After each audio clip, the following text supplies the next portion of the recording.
الله أكبر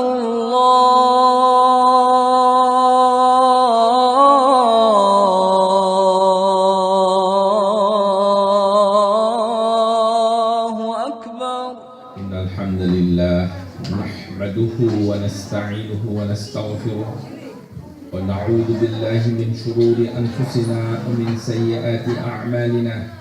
من يهده الله فلا مضل له ومن يضلل فلا هادي له وأشهد أن لا إله إلا الله وحده لا شريك له وأشهد أن محمدا عبده ورسوله.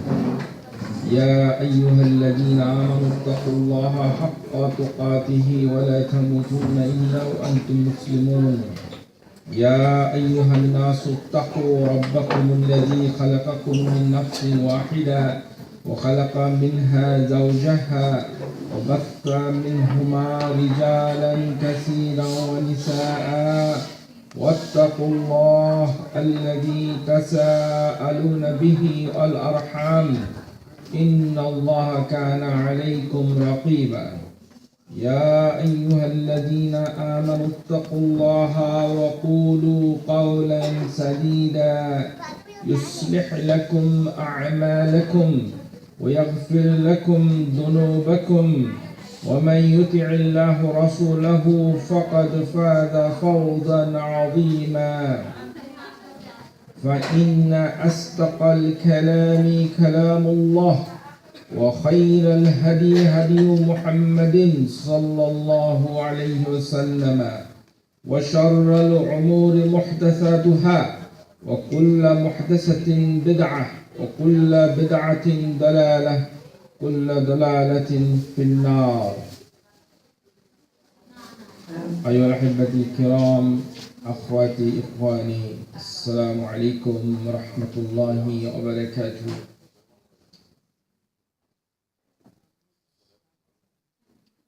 আল্লাহ সুবহানাহু ওয়া তাআলা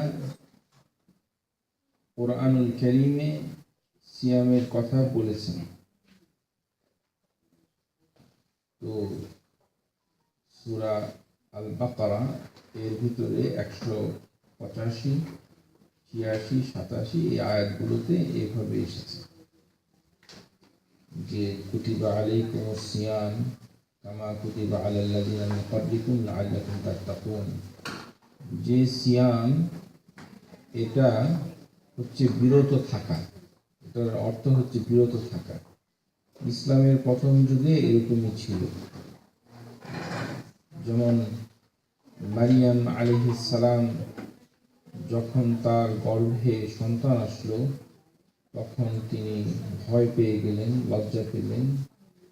তখন আল্লাহ সুবহানাহু ওয়া তাআলা বলছেন ওয়া ইম্মা তারা ইন্না বাশারিন আহাদিন ফাকুলি ইন্নী নাযালতু লিররহমানি সাওমা ফালান উকাল্লিমা আল-ইয়াওমা ইনসিয়া। সো হে মারিয়াম, তুমি বলে দাও যে আমি আজকে সাওম করেছি।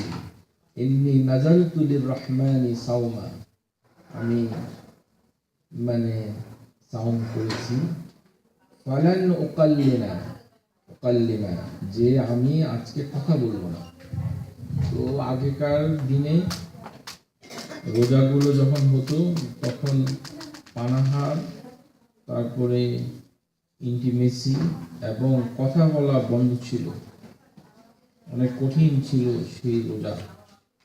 ইসলামের প্রথম দিকে রোজা রাখলে সূর্য অস্ত যাওয়ার পর সে যদি খেতে ভুলে যেত অথবা ঘুমিয়ে পড়তো তাহলে সে আর খেতে পারতো না, পরের দিন আবার রোজা রাখতে হতো। যেমন সারাদিন রোজা রাখলো, তারপর এখানে মাহফিল একটা হচ্ছে ইনশাআল্লাহ, আর কথা বললে বাইরে গিয়ে বলেন প্লিজ প্লিজ। সো কারণ অল্প সময় এখানে আমরা থাকবো, কিছু কথা শুনবো, তারপরে বাসায় চলে যাবো। আর কথা যদি খুব জরুরি হয় তাহলে ওই যে এক্সিট সাইনের ওখানে গিয়ে নীরবে কথা বলবেন প্লিজ। এই মাত্র 2 ঘন্টার জন্য কথা বলা যদি বন্ধ না করতে পারেন এখানে তো রোজার মাসেই তো মারিয়াম আলাইহিস সালাম বলছে ফালান উকাল্লিমাল ইয়াউমা ইনসিয়া, আজকে আমি কথা বলবো না। তো মারিয়ামকে আল্লাহ সুবহানাহু ওয়া তাআলা বলতেছে যে তুমি বলে দাও যে সন্তান যদি হয় তাহলে তুমি কি জবাব দিবে, তুমি তো কোনো জবাব দিতে পারবে না। ও বা ইম্মা তারায়ান্না বাশারিন আহাদিন, যে কোনো লোক যদি তোমাকে বলে তাহলে কি বলবে, ইন্নী নাযারতু লিররহমানি সাওমা, আমি রহমানের জন্য সাওম রেখেছি। ওয়ালান উকাল্লিমাল ইয়াউমা ইনসিয়া, আমি আজকে কথা বলবো না। তো মারিয়ামের যে জাত, তার ইবনাতে আদম মহিলা, কথা বলবেন না, শুনুন কথা বলি। তো আগেকার দিনে এরকম ছিল, তো পরে এরকম জটিল ছিল। তো আল্লাহ সুবহানাহু ওয়া তাআলা প্রথম রোজা যখন শুরু হয় এরকম 3 দিন রোজা ছিল, এরকম বর্ণনা পাওয়া যায়। তারপরে এই ধনী যারা, তারা ইচ্ছা করলে রোজা রাখতো, ইচ্ছা করলে ভেঙে ফেলতো। বা ইন্না তাতাওয়া ফাহুয়া খায়রুল্লাহ, যে রোজাটা ছিল অপশনাল, রাখতে রাখলো, না রাখলে ফিরিয়ে দিবে, ফিদিয়াতুন তুআমু মিসকিন, এইভাবে এই রোজাটা হচ্ছিল। তখন আল্লাহ সুবহানাহু ওয়া তাআলা শাহরু রমাদান আল্লাযী উনজিলা ফীল কুরআন, তাহলে রোজার মাস আর সিয়াম এটা ভিন্ন জিনিস। মানে একটা হচ্ছে অ্যাপল, একটা হচ্ছে অরেঞ্জ। রোজা রাখা এটা আগেকার উম্মতে ছিল, আর বর্তমান উম্মতে হচ্ছে রোজা রাখা প্লাস একটি মাস, শাহরু রমাদান। ইন্না ইদ্দাতা ইসনা আশারা শাহরান ফি কিতাবিল্লাহ, আল্লাহ সুবহানাহু ওয়া তাআলার কাছে 12টি মাস। তো এই 12টি মাসের ভিতরে একটি মাস হচ্ছে রমাদান। তো এই রমাদান আর রোজা রাখার বিষয়ের পার্থক্য হচ্ছে এই রমাদান মাসে উনজিলা ফীহিল কুরআন, আল্লাহ সুবহানাহু ওয়া তাআলা কুরআন নাযিল করেছেন। তো এই যে মানে রমাদান, এই রমাদানটা মানে একটা অদ্ভুত জিনিস। এই যে সিয়াম, এই সিয়ামটা খুব অদ্ভুত। এই জন্য এটা ভালো করে শিখতে হবে, জানতে হবে। আলাইকুম বিসিয়াম ফা ইন্নাহু লা মিথলা লাহু, এই ইবাদতটা অন্য কোনো ইবাদতের সাথে মিল নাই। ফা ইন্নাহু লা মিথলা লাহু, যেমন কেমন মিল নাই, যেমন ভুল করে রোজা রেখে যদি কেউ খেয়ে ফেলে তাহলে তার কোনো কাফফারা নাই, কাদা নাই। মান আফতারা রমাদান নাসিয়ান ফালা কাদা লাহু ওয়ালা কাফফারা লাহু। তো নামাজের ভিতরে ভুল করলে সিজদা সাহু দিতে হয়, তো রোজার ভিতরে ভুল করে খেয়ে ফেললে তার কোনো কাফফারা নাই, তারপরে কোনো কাদা নাই। এটা একটা মানে বিষয়। এরকম অনেক বিষয় এই রোজার ভিতরে এসেছে। তো রোজার ভিতরে আমরা যে জিনিসটা শিখতে চাইব, যে রোজাটা কিভাবে পরিপূর্ণ হতে পারে এটা। তো এর ভিতরে সংক্ষেপে যে জিনিসটা খুবই গুরুত্বপূর্ণ সেটা হচ্ছে রোজার সাথে অন্য ইবাদতের কোনো মিল নাই। যেমন নামাজ যদি বাচ্চারা না পড়ে তাহলে তাকে প্রথমে হুকুম করতে হবে, ওমর আওলাদিকুম বিসসালা সাবআ সিনিন, যখন 7 বছর বয়স হয় নামাজের জন্য হুকুম করতে হবে। আর যদি নামাজ না পড়ে তাহলে 10 বছরে তাকে মানে মৃদু প্রহার, তাকে শারীরিক শাস্তি দিতে হবে। ওয়াদরিবুহুম আলাইহা 10 সিনিন। কিন্তু রোজার জন্য এরকম কোনো শাস্তি নেই। রোজা না রাখলে মারধর করা যাবে না। তাহলে রোজাটা বাচ্চা রাখবে কিভাবে?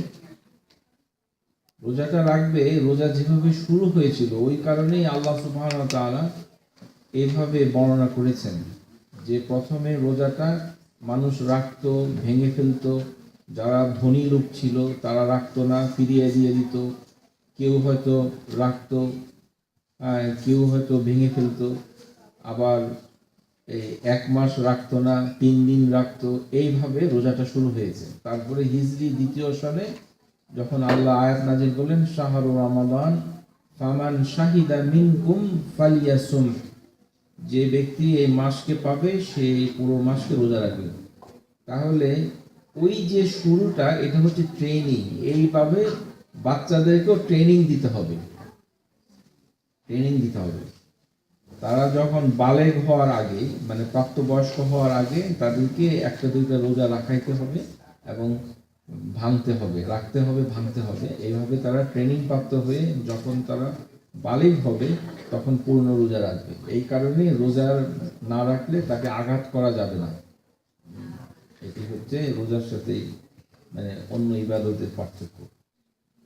তারপরে কুল্লু বানি আদম আমালুল্লাহু, প্রত্যেকটি আদমের সন্তানের কাজ ইবনাতে আদম, যে এটা তার নিজের জন্য, ইল্লা সিয়াম, সাওম ছাড়া।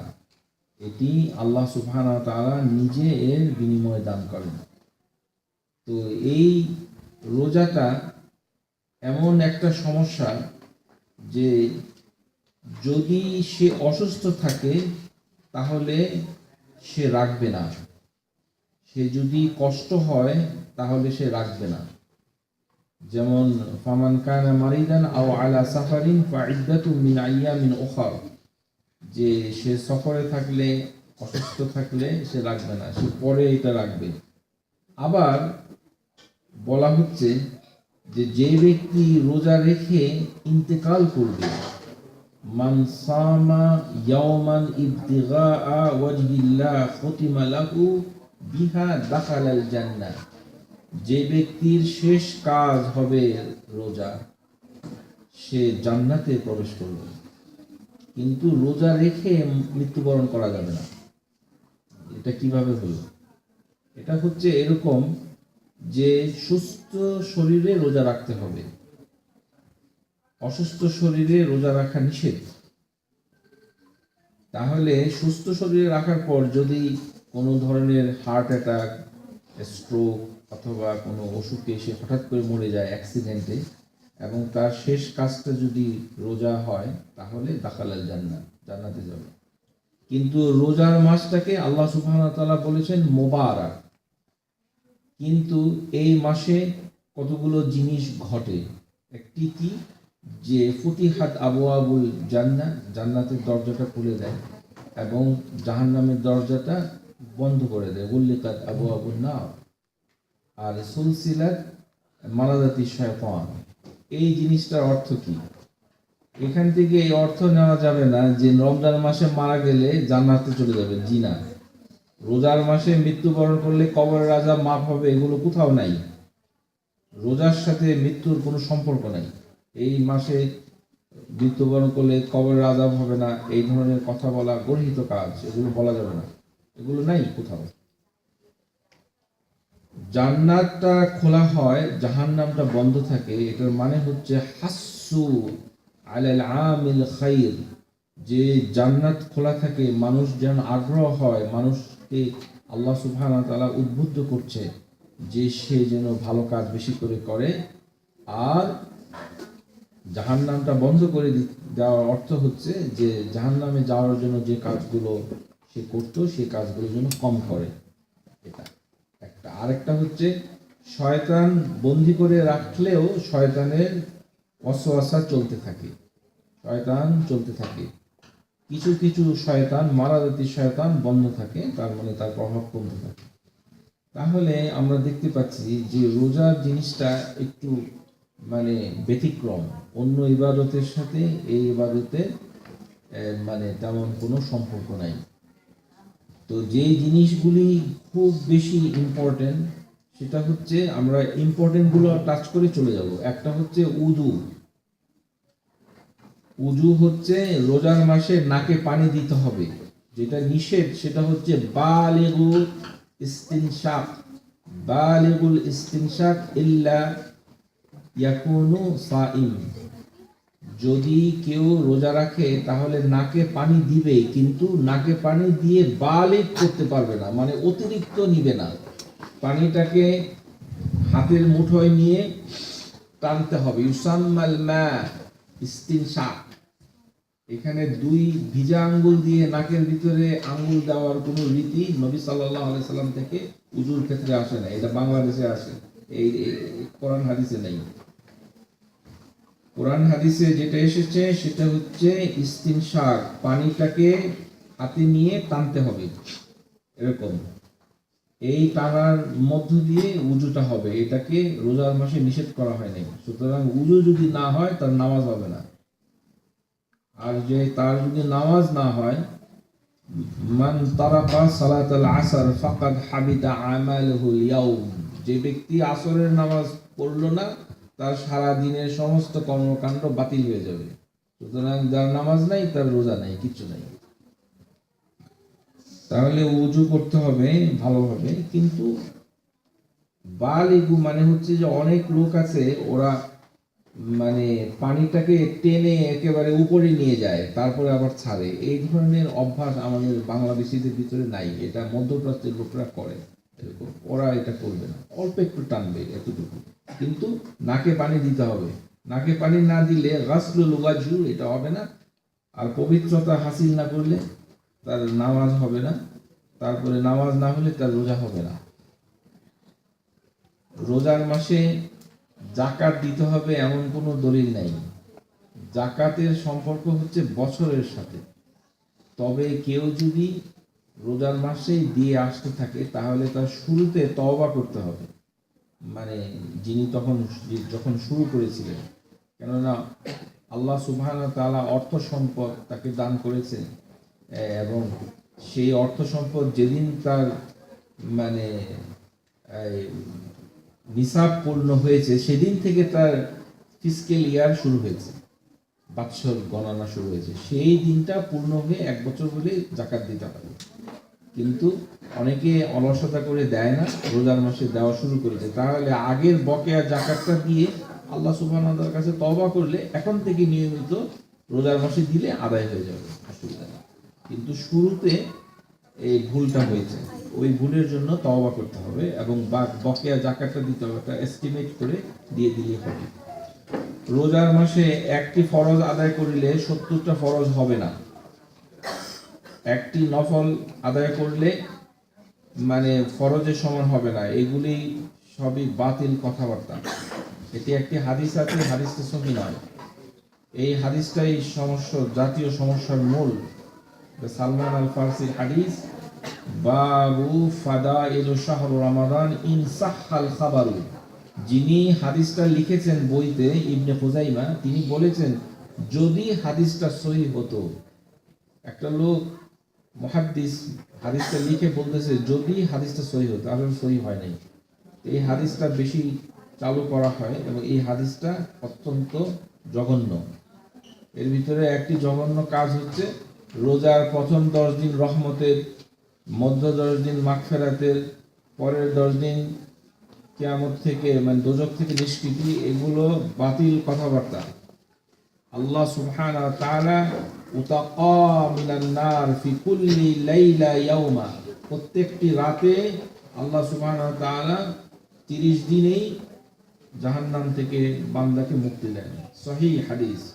তারপরে মানে ইফতারের সময় দোয়া করার জন্য মানে খুব মানে তাড়াহুড়া করা, মানে দোয়া ও সাইম লা তুরাদ্দা ইনদাল ফিতর, এই হাদিসটি নিয়ে সমস্যা রয়েছে, এটি দুর্বল। যেটি সহিহ হচ্ছে যেটা হচ্ছে দোয়া ও লা তুরাদ্দু, দোয়া ফেরত যায় না 3 প্রকার ব্যক্তির কাছ থেকে। একটি হচ্ছে আল মুসাফির, আল ওয়ালিদ পিতার দোয়া, আর সাইম রোজাদারদের দোয়া। তার মানে একজন রোজাদার সকাল থেকে যখন সে রোজা রাখলো বিকাল মানে সন্ধ্যা পর্যন্ত, ইফতার করা পর্যন্ত তার দোয়া কবুল হতেছে, সার্বক্ষণিক দোয়া কবুল হচ্ছে। ওটার জন্য কোনো নির্ধারিত কোনো সময় নাই, মানে সব সময় দোয়া কবুল হয়। ইফতারের আগে করলেও কবুল হবে ইনশাআল্লাহ, সমস্যা নেই। যেটা বলতে চাই যে ওই পার্টিকুলার টাইমটা মানে খাস করা যাবে না সব সময়। ইভেন হাদিসের ভিতরে আসছে যে কুল্লু লাইলা কুল্লু ইয়াউমা। তাহলে এটা আমরা জেনে গেলাম। আরেকটি হচ্ছে যে রাত যেহেতু ছোট, এই জন্য অনেকেই মানে ওই রাত 12টার সময় খেয়ে দিয়ে আর মানে খায় না, বলে যে আমি খুব শক্তিশালী, আমি রোজা না খেয়ে থাকতে পারি, মানে আমার খেতে হয় না। এটা সুন্নতের খিলাফ। মানে আপনাকে অবশ্যই সফর হিসাবে কিছু খেতে হবে। সফর হিসাবে সুন্নাহ হচ্ছে আস-সাহরুল মুমিনু আত-তামারু, মুমিনের সফর হচ্ছে খেজুর। তাহলে ওনাকে বলবেন যে শক্তি না দেখিয়ে একটা খেজুর খেতে, নাম্বার 1।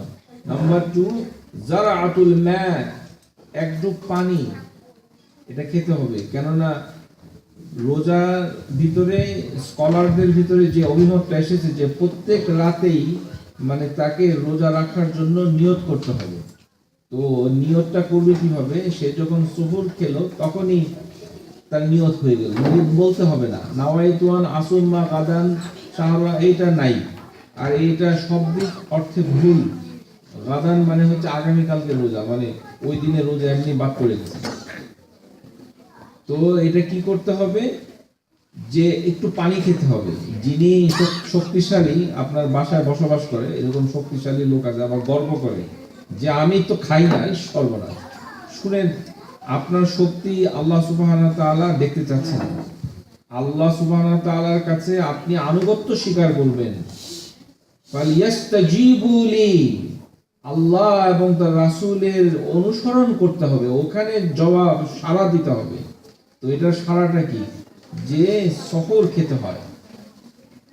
ইন্নাল্লাহা ওয়া মালাইকাতু ইউসাল্লুনা আলা মুতাসাহহিরিন, আল্লাহ এবং তার ফেরেশতারা যারা সফর খায় তাদের উপরে সালাওয়াত পাঠায়। সুবহানাল্লাহ, কত বড় মর্তবা! এরকম একটা মর্তবার কাজ। এবং তাসাহহুরু ফাইন্নাস সাহুর বারাকাত, সহরের ভিতরে রয়েছে বরকত রয়েছে, এটাতে আপনার ভালো হবে। তাহলে সুহুর কোনো কিছু যে ফুড খেতে হবে এমন কোনো কথা নাই, বরঞ্চ একটু পানি খেলেও হবে। এই আর একটা হচ্ছে কি যে এটি কখন খাবেন? রাত 12টার সময় খেলে এটা সুহুর হিসাবে গণ্য হবে না।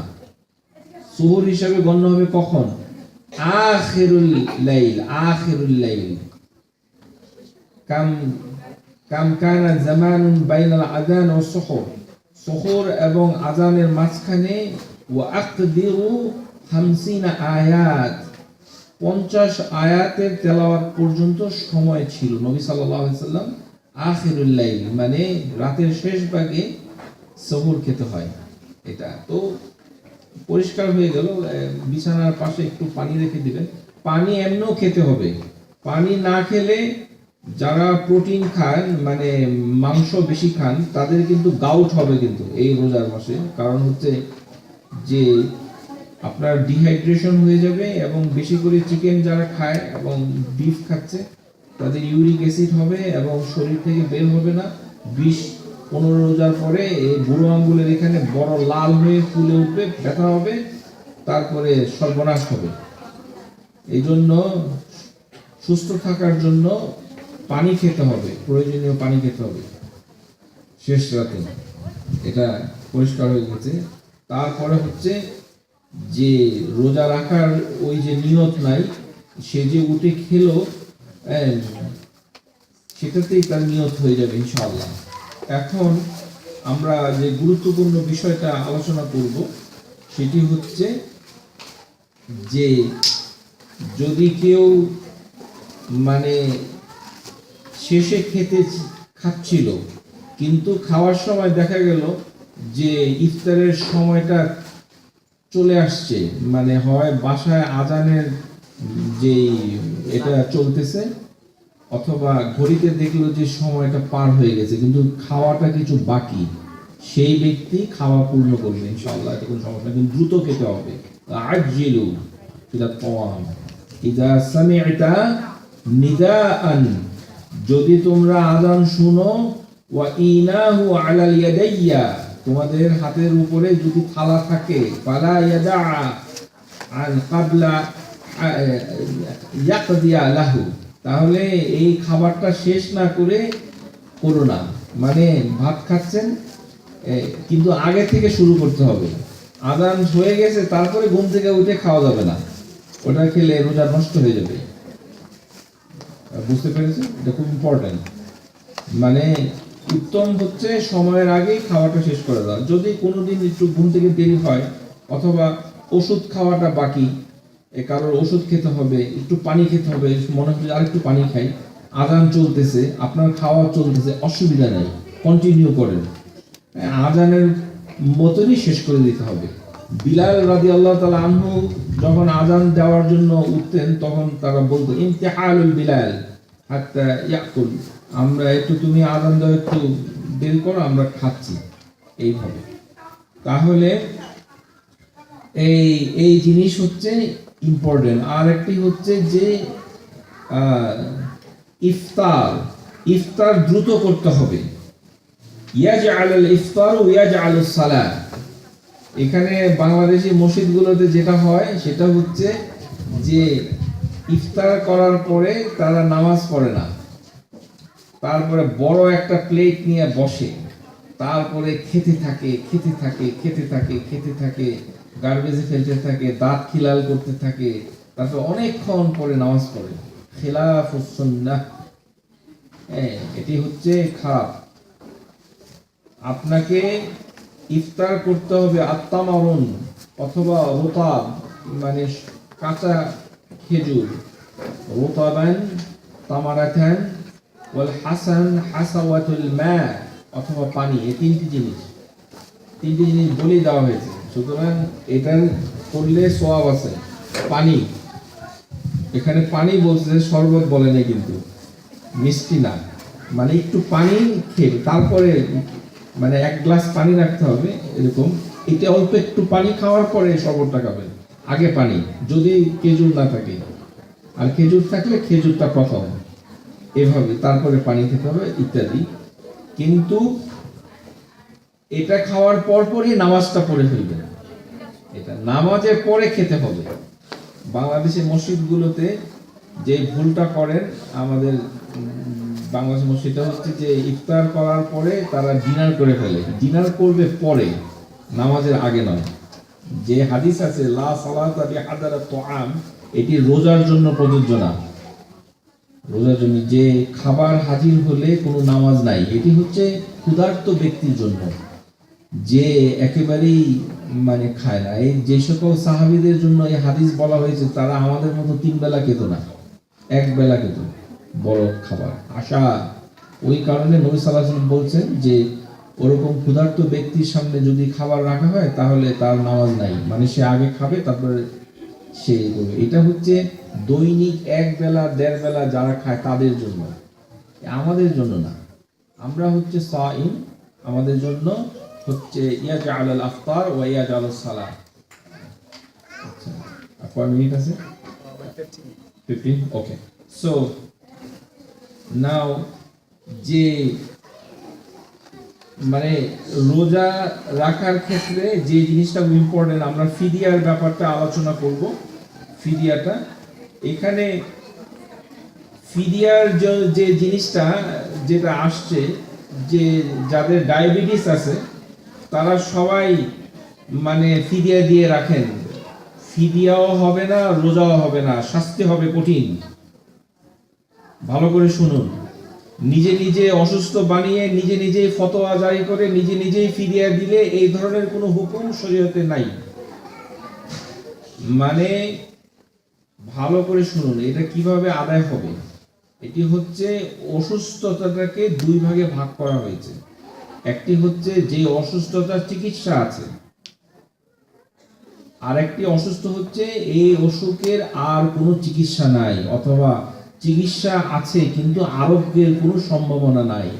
যেমন ক্যান্সারের রোগী, ক্যান্সার পেশেন্ট, হি টেকিং কিমোথেরাপি, তার শরীর ক্যাটেকটিক হয়ে গেছে, বমি হয়, শরীর দুর্বল হয়ে গেছে, HIV হয়েছে, এইডস হয়েছে, টার্মিনাল ইলনেস, আর বাঁচবে না, বাঁচার সম্ভাবনা নাই, সেই ব্যক্তি ফিদিয়া দিবে।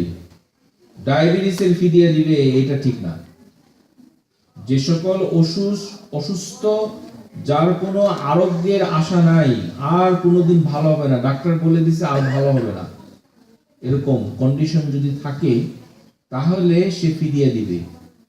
এখন আর যে সকল অসুখের চিকিৎসা আছে সেটার চিকিৎসা নিতে হবে। সেটা চিকিৎসা নিয়ে সে যেটা করবে, রোজার শুরুতে প্রতিদিন রোজা রাখবে, রেখে দেখবে যে সে কত ঘন্টা রোজা রাখতে পারে। ডায়াবেটিস যাদের আছে তাদের রক্ত পরীক্ষা করতে হবে, রোজা রাখার ভিতরে রক্ত পরীক্ষা করতে হবে, যে সে যে ওষুধটা নেয় সেই ওষুধটা, মানে আমরা এখনই আলোচনা করছি কারণ এটা অনেকে জানতে চেয়েছেন, ম্যাটফর্মিন যারা খান, যে সকল ডায়াবেটিক পেশেন্ট, তারা 1000 মিলিগ্রাম যদি ম্যাটফর্মিন খান তাহলে 1/3 যদি ভাঙতে পারেন ওষুধটা, তাহলে এই সেহরির সময়, সহরের সময় খাবে, মানে আর 2/3 খেতে হবে ইফতারের পর, মানে বেশিটা খাবে হচ্ছে ইফতারের পরে। যদি ট্যাবলেটটা ভাঙা যায়, এটা ফার্মাসির সাথে আলাপ করতে হবে যে ট্যাবলেটটা ভাঙা যাবে কিনা। আর যদি এক্সটেন্ডেড রিলিজ থাকে তাহলে এই 1/3 2/3 করার দরকার নাই। তাহলে সমাধানটা কি? ম্যাটফর্মিন এক্সটেন্ডেড রিলিজ, এটা খেলেই আপনার হয়ে যাবে। সকালে মানে ইফতারের সময় হচ্ছে বেশি খাবেন, আর সেহরির সময়, সহরের সময় একটু 1/3 খাবেন। আর যারা ইনসুলিন নেয় তাদেরকে দেখতে হবে যে তার ডোজটা কত। ওই ইনসুলিনের ভিতরে 60% গ্লার্জিন, যেটা লং অ্যাক্টিং, সেটা নিতে হবে কখন? ইভিনিং এ, মানে ইফতারের আগে আগে নিতে হবে।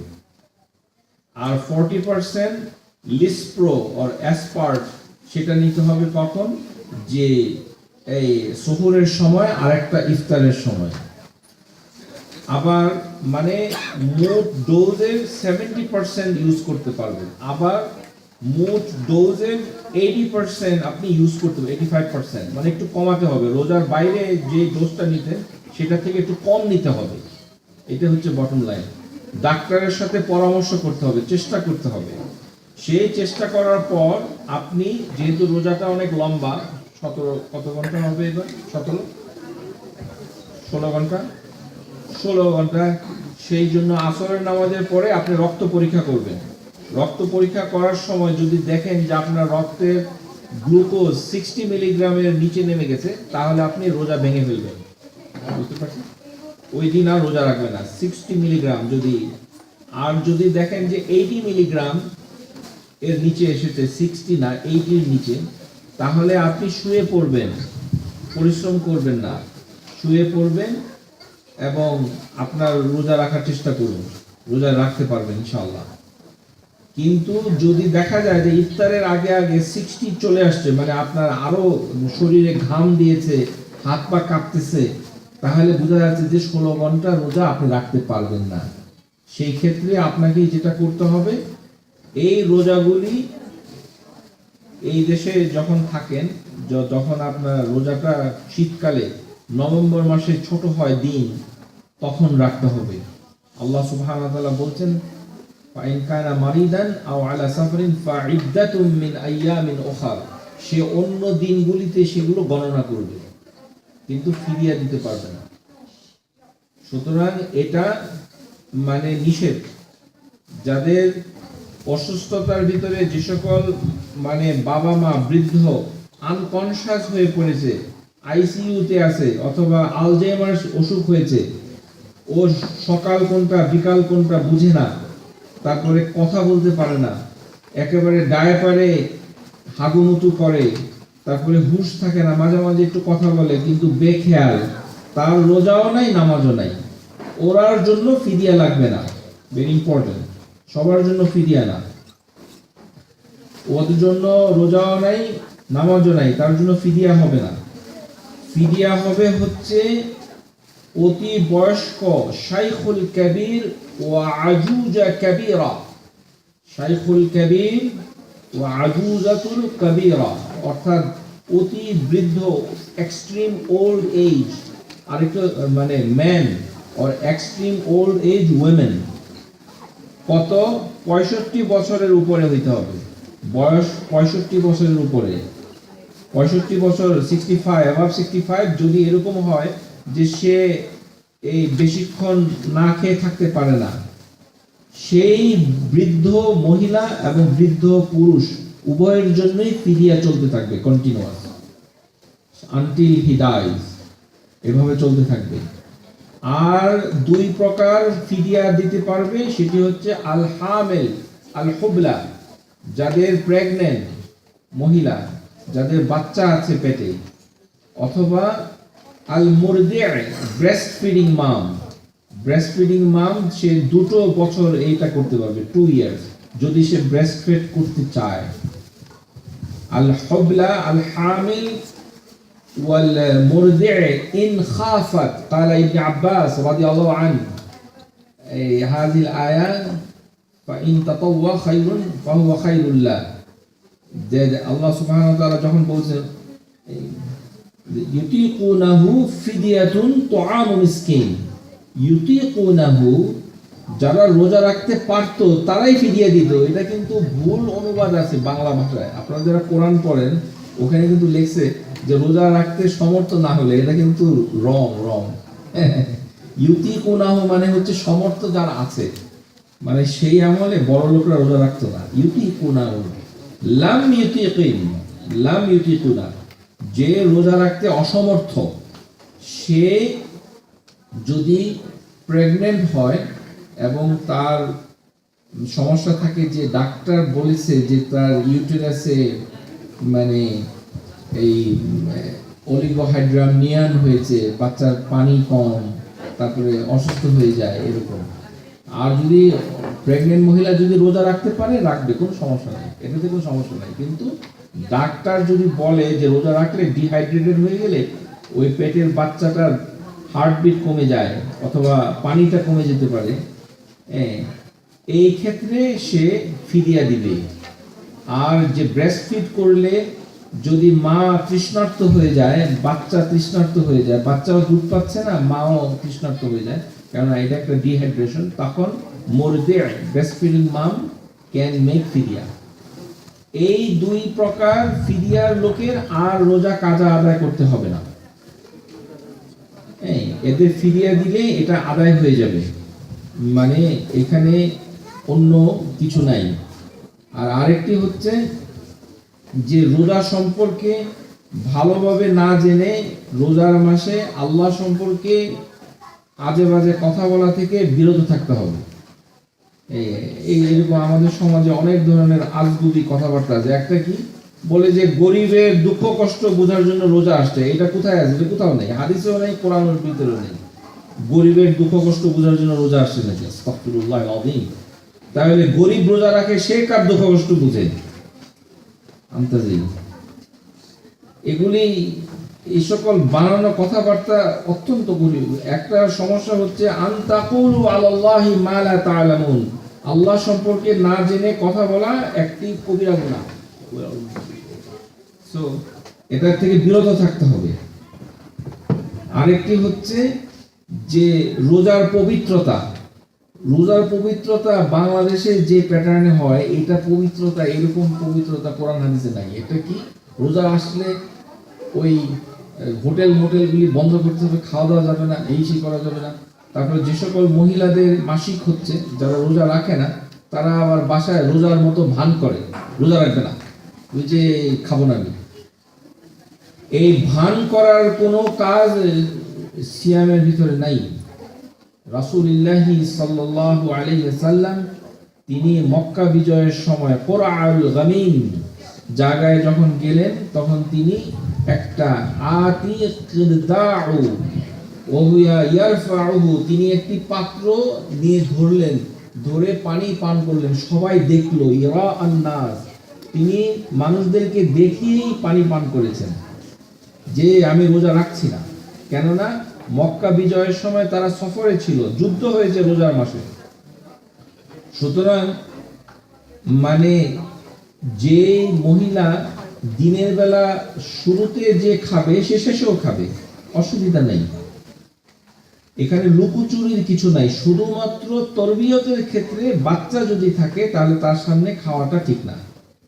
কোনো মহিলার বাসায় যদি ছোট বাচ্চা রোজা রাখে তাহলে বাচ্চার সামনে খাওয়া দাওয়া করাটা ঠিক না, কারণ না সে হয়তো দেখলে কান্নাকাটি করবে খাওয়ার জন্য। কিন্তু রোজার মাসে কারোর মাসিক হচ্ছে এবং সে রোজা রাখার ভান করছে, এটা খারাপ, এটা শরীয়ত বিরোধী। আপনি খাবেন, আল্লাহ সুবহানাহু ওয়া তাআলা আপনাকে রুখসা দিয়েছে। সাদাকাতুন সাদাকাল্লাহু বিকুম আলাইকুম ফাআকবিলু সাদাকাতুহু, আল্লাহ একটা গিফট করেছে, হে মানুষ তোমরা এই গিফটটাকে গ্রহণ করো। আর আমাদের বাংলাদেশে না, আমি রোজা রাখবো, আপনার এই কষ্ট দেখার জন্য নবী সাল্লাল্লাহু আলাইহি সাল্লাম কোনো হাদিস দেননি। আল ইয়াকুলু আউওয়ালান নাহার ওয়া ইয়াকুলু আখিরান নাহার, যে ব্যক্তি ইবনে মাসউদ হাযাল হাদিস সহিহ, যারা দিনের বেলা প্রথম ভাগেও রোজা রাখবে না, শেষের ভাগেও রোজা রাখবে না, এটা খাবে, এটা কোনো সমস্যা নেই। কেননা আল্লাহ সুবহানাহু ওয়া তাআলা দেখছেন যে কে রোজা রাখছে কে রোজা রাখছে না, এটা পবিত্রতার কিছু নাই। তবে স্কলারদের থেকে একটা জিনিস এসেছে, সেটা আমরা বলতে চাই, সেটি হচ্ছে যে যারা ম্যাকডোনাল্ডসে রেস্টুরেন্টে কাজ করেন, বিভিন্ন স্কলার বলেছে যে রোজার মাসে অন্য আরেকজন মানুষকে খাবার দেওয়া এইটা গর্হিত কাজ, এটা ঠিক নয়। আপনি খাচ্ছেন না সেটা ভিন্ন, খাচ্ছেন যেটা আপনার ভিন্ন, কিন্তু আপনি আরেকজনকে রোজার মাসে খাবার দিবেন, এটা কিন্তু আল্লাহর হুকুমের বিরোধিতা। ওই কাজটা করতে নিষেধ করেছে অধিকাংশ স্কলার, নিষেধ করেছে।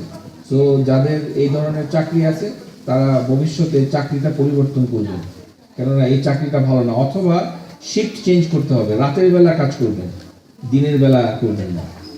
মানে এটি হচ্ছে মানে বিষয়। আরেকটা হচ্ছে যে এটি লাস্ট, সেটি হচ্ছে যে এই টুথব্রাশ, টুথপেস্ট দিয়ে টুথব্রাশ অবশ্যই করা যাবে। যে রোজা রাখে সে মানে খাবার লবণ চাকতে পারবে, এতে রোজা নষ্ট হয় না, একটু জিহ্বাতে দিল কিছু হবে না। মিসওয়াক করা যাবে, টুথব্রাশ ব্যবহার করা যাবে, টুথপেস্ট ব্যবহার করা যাবে, ইনশাআল্লাহ এতে কোনো সমস্যা নাই। কেননা রোজা না রাখলে পেটের যে গন্ধ, সেটি হচ্ছে পেটের গন্ধ, মুখের গন্ধ না। ভালো করে শুনুন, কাজে দিবে। সেটি হচ্ছে ব্রাশ করবেন, এতে কোনো সমস্যা নেই, আপনি ব্রাশ করে কুলি করবেন, এটা যদিও মুখের ভিতরে টুথপেস্টের স্বাদ লেগে থাকে, এতে কোনো সমস্যা নেই, কেননা আপনি তো খাচ্ছেন না, এটি হচ্ছে মাদমাদা। এবং দাঁতকে পরিষ্কার করছেন, ভালো করে ক্লিন করছেন টুথপেস্ট দিয়ে, কোনো সমস্যা নেই আলহামদুলিল্লাহ। মুখের গন্ধটা আসে হচ্ছে বিকালের দিকে, সকালের দিকে মুখের গন্ধ আসলে বুঝতে হবে দাঁতের চিকিৎসা করতে হবে, সেটা ক্লিন করতে হবে। ইউ টেক অ্যামক্সিসিলিন, তারপরে ম্যাট্রোনিডাজল খেয়ে ক্লিন করতে হবে। আর বিকালের দিকে যে দুর্গন্ধটা হয়, এটাকে বলা হয় আল খালুফ। আল খালুফ ফামি সাইম ইনদাল্লাহি আতয়ুবু মিসক রিহুল মিসক, যে রোজাদারের পেটের গন্ধ আল্লাহ সুবহানাহু ওয়া তাআলার কাছে মিসকের মতো সুগন্ধি। এটা কিভাবে সম্ভব? এটা একটা প্রশ্ন, যে রোজাদারের এই দুর্গন্ধটা কিভাবে সুগন্ধ হয় আল্লাহর কাছে। এটার উদাহরণটা বুঝতে গেলে আপনাকে বুঝতে হবে যে মানে মৃত ব্যক্তির শরীরে আতর দেওয়া মানে সুন্নাহ, কিন্তু ইহরাম অবস্থায় যদি কেউ ইন্তেকাল করে তাকে তার আতর দেওয়া যাবে না। তার কারণ হচ্ছে যে আল্লাহ সুবহানাহু ওয়া তাআলা এই দুর্গন্ধটাকে সুগন্ধ করে দেন। ইন্নাল্লাহা মুসাউবির, chemistry will be changed by Allah subhanahu wa ta'ala, molecule will be changed by Allah subhanahu wa ta'ala, because he is al musawwir, তিনি আকার দেন। তো দুর্গন্ধটাকে সুগন্ধের মলিকিউলে পরিবর্তন করে দেন কে? আল্লাহ। কার জন্য করেন? যে রোজা রেখেছে। ফা ইন্না সুলি ওয়া নাজিবি। Brother Delwar Hussein is a professor at the Department of Electrical and Telecommunication Engineering Technology of City University of New York. He is also a graduate of the Islamic Online University. Dr. Hussein has numerous research publications in his professional field and is a widely renowned Islamic speaker and khatib, whose primary focus is on the next generation of Muslims within the U.S. إن الحمد لله والصلاة والسلام على رسول الله وعلى آله وصحبه ومن والاه. Today's discussion is regarding month of Ramadan within the context of the youth. So inshallah, within a given short time, I'll try to focus with some well-known fadail of Ramadan and what are the implications of those and how it connects to a youth and what is the responsibility of the parents. So it is few issues to be discussed in a very short time, so I'll try to touch base with all of them inshallah, and I will request humbly that we try to keep it silent so we can benefit from it. Jazakumullah khairan, ahsanallahu ilaykum. Allah subhanahu wa ta'ala made this month of Ramadan unlike any other month. While this is not from the Shahrul Hurum, this month is special. يقول الله سبحانه وتعالى شهر رمضان الذي أنزل فيه القرآن القرآن هدى للناس بينات من الهدى والفرقان. Allah subhanahu wa ta'ala said, month of Ramadan, and this is the special month. So He introduces this month of Ramadan, then He further qualifies and offers the detail of this month. شهر Ramadan, a special month, الذي أنزل فيه القرآن. In this month, the book of Allah, the word of Allah, which is not a creation, been revealed. So once somebody says a book of Allah been revealed, people will ask, so what kind of book is that? You just told me book. And Allah clarifies about the book also. He said, الَّذِي أُنزِلَ فِيهِ الْقُرْآنِ. Then He said, الْقُرْآنُ هُدًى لِلنَّاسِ وَبَيِّنَاتٍ مِنَ الْهُدَى وَالْفُرْقَانِ. The Quran is the guidance for humanity. Quran is the guidance for humanity. وَبَيِّنَاتٍ مِنَ الْهُدَى وَالْفُرْقَانِ. And this has a clear manifested proof, and this is a criterion which allows you to find a difference between good and bad. As we know, we waited 11 months for this month to come. We waited 11 long months to come. So I'd like to ask you this. Some young men and women who goes to colleges, right, you have plans. People in high school have plans. What's your plan? I want to study medicine, fine. What's your plan? I will study law, that's fine.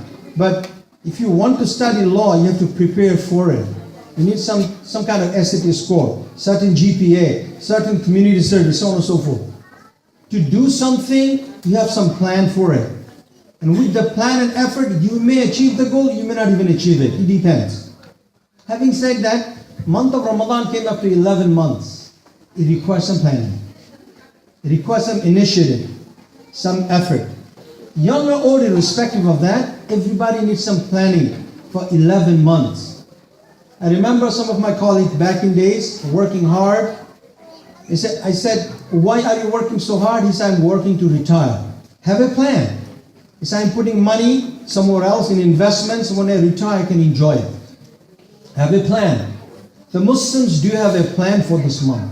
But this month has become any other month. If that's so, this is kind of problematic.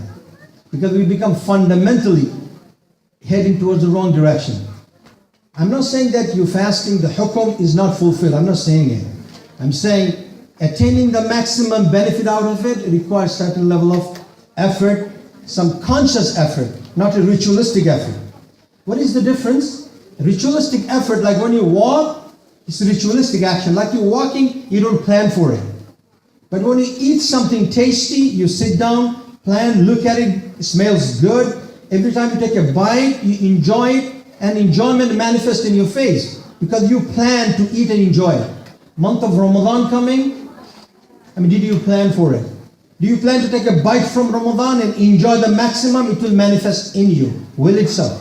That's the point to ask. And if it does manifest, then Allah subhanahu wa ta'ala has the reason for Ramadan. That must manifest likewise. قل الله سبحانه وتعالى كتب عليكم الصيام كما كتب على الذين من قبلكم. Why? لعلكم تتقون. Ramadan is not something new. It's been there before. With a common objective. So you can get close to Allah subhanahu wa ta'ala. You have consciousness about Allah. You have taqwa of Allah subhanahu wa ta'ala. And those who have taqwa, they have exclusive benefit. The Quran is connected to it. Those who have the Quran, Allah subhanahu wa ta'ala says, ذَلِكَ الْكِتَابُ لَا رَيْبَ فِيهِ هُدًى لِلْمُتَّقِينَ. A guidance from it requires certain angle of thinking, certain vision to it, and taqwa enables that. It is not like taqwa resides in the heart, right? It has to have certain kind of feeling, certain kind of structure of mind to attain the benefit from it. Everybody reads Quran doesn't benefit from it. Everybody goes through Ramadan doesn't attain the benefit from it. Because there is certain of deficiencies and blindness. يقول الله عز وجل إنها لا تعمل الأبصار ولكن تعمل القلوب التي في الصدور. It is not the deficiency or the blindness of their eyes, rather the blindness of their heart that bothers them, that stops them, that is an impediment from extracting benefit from the month of Ramadan, from the Quran, and many other elements of this deen of Allah Azza wa Jal.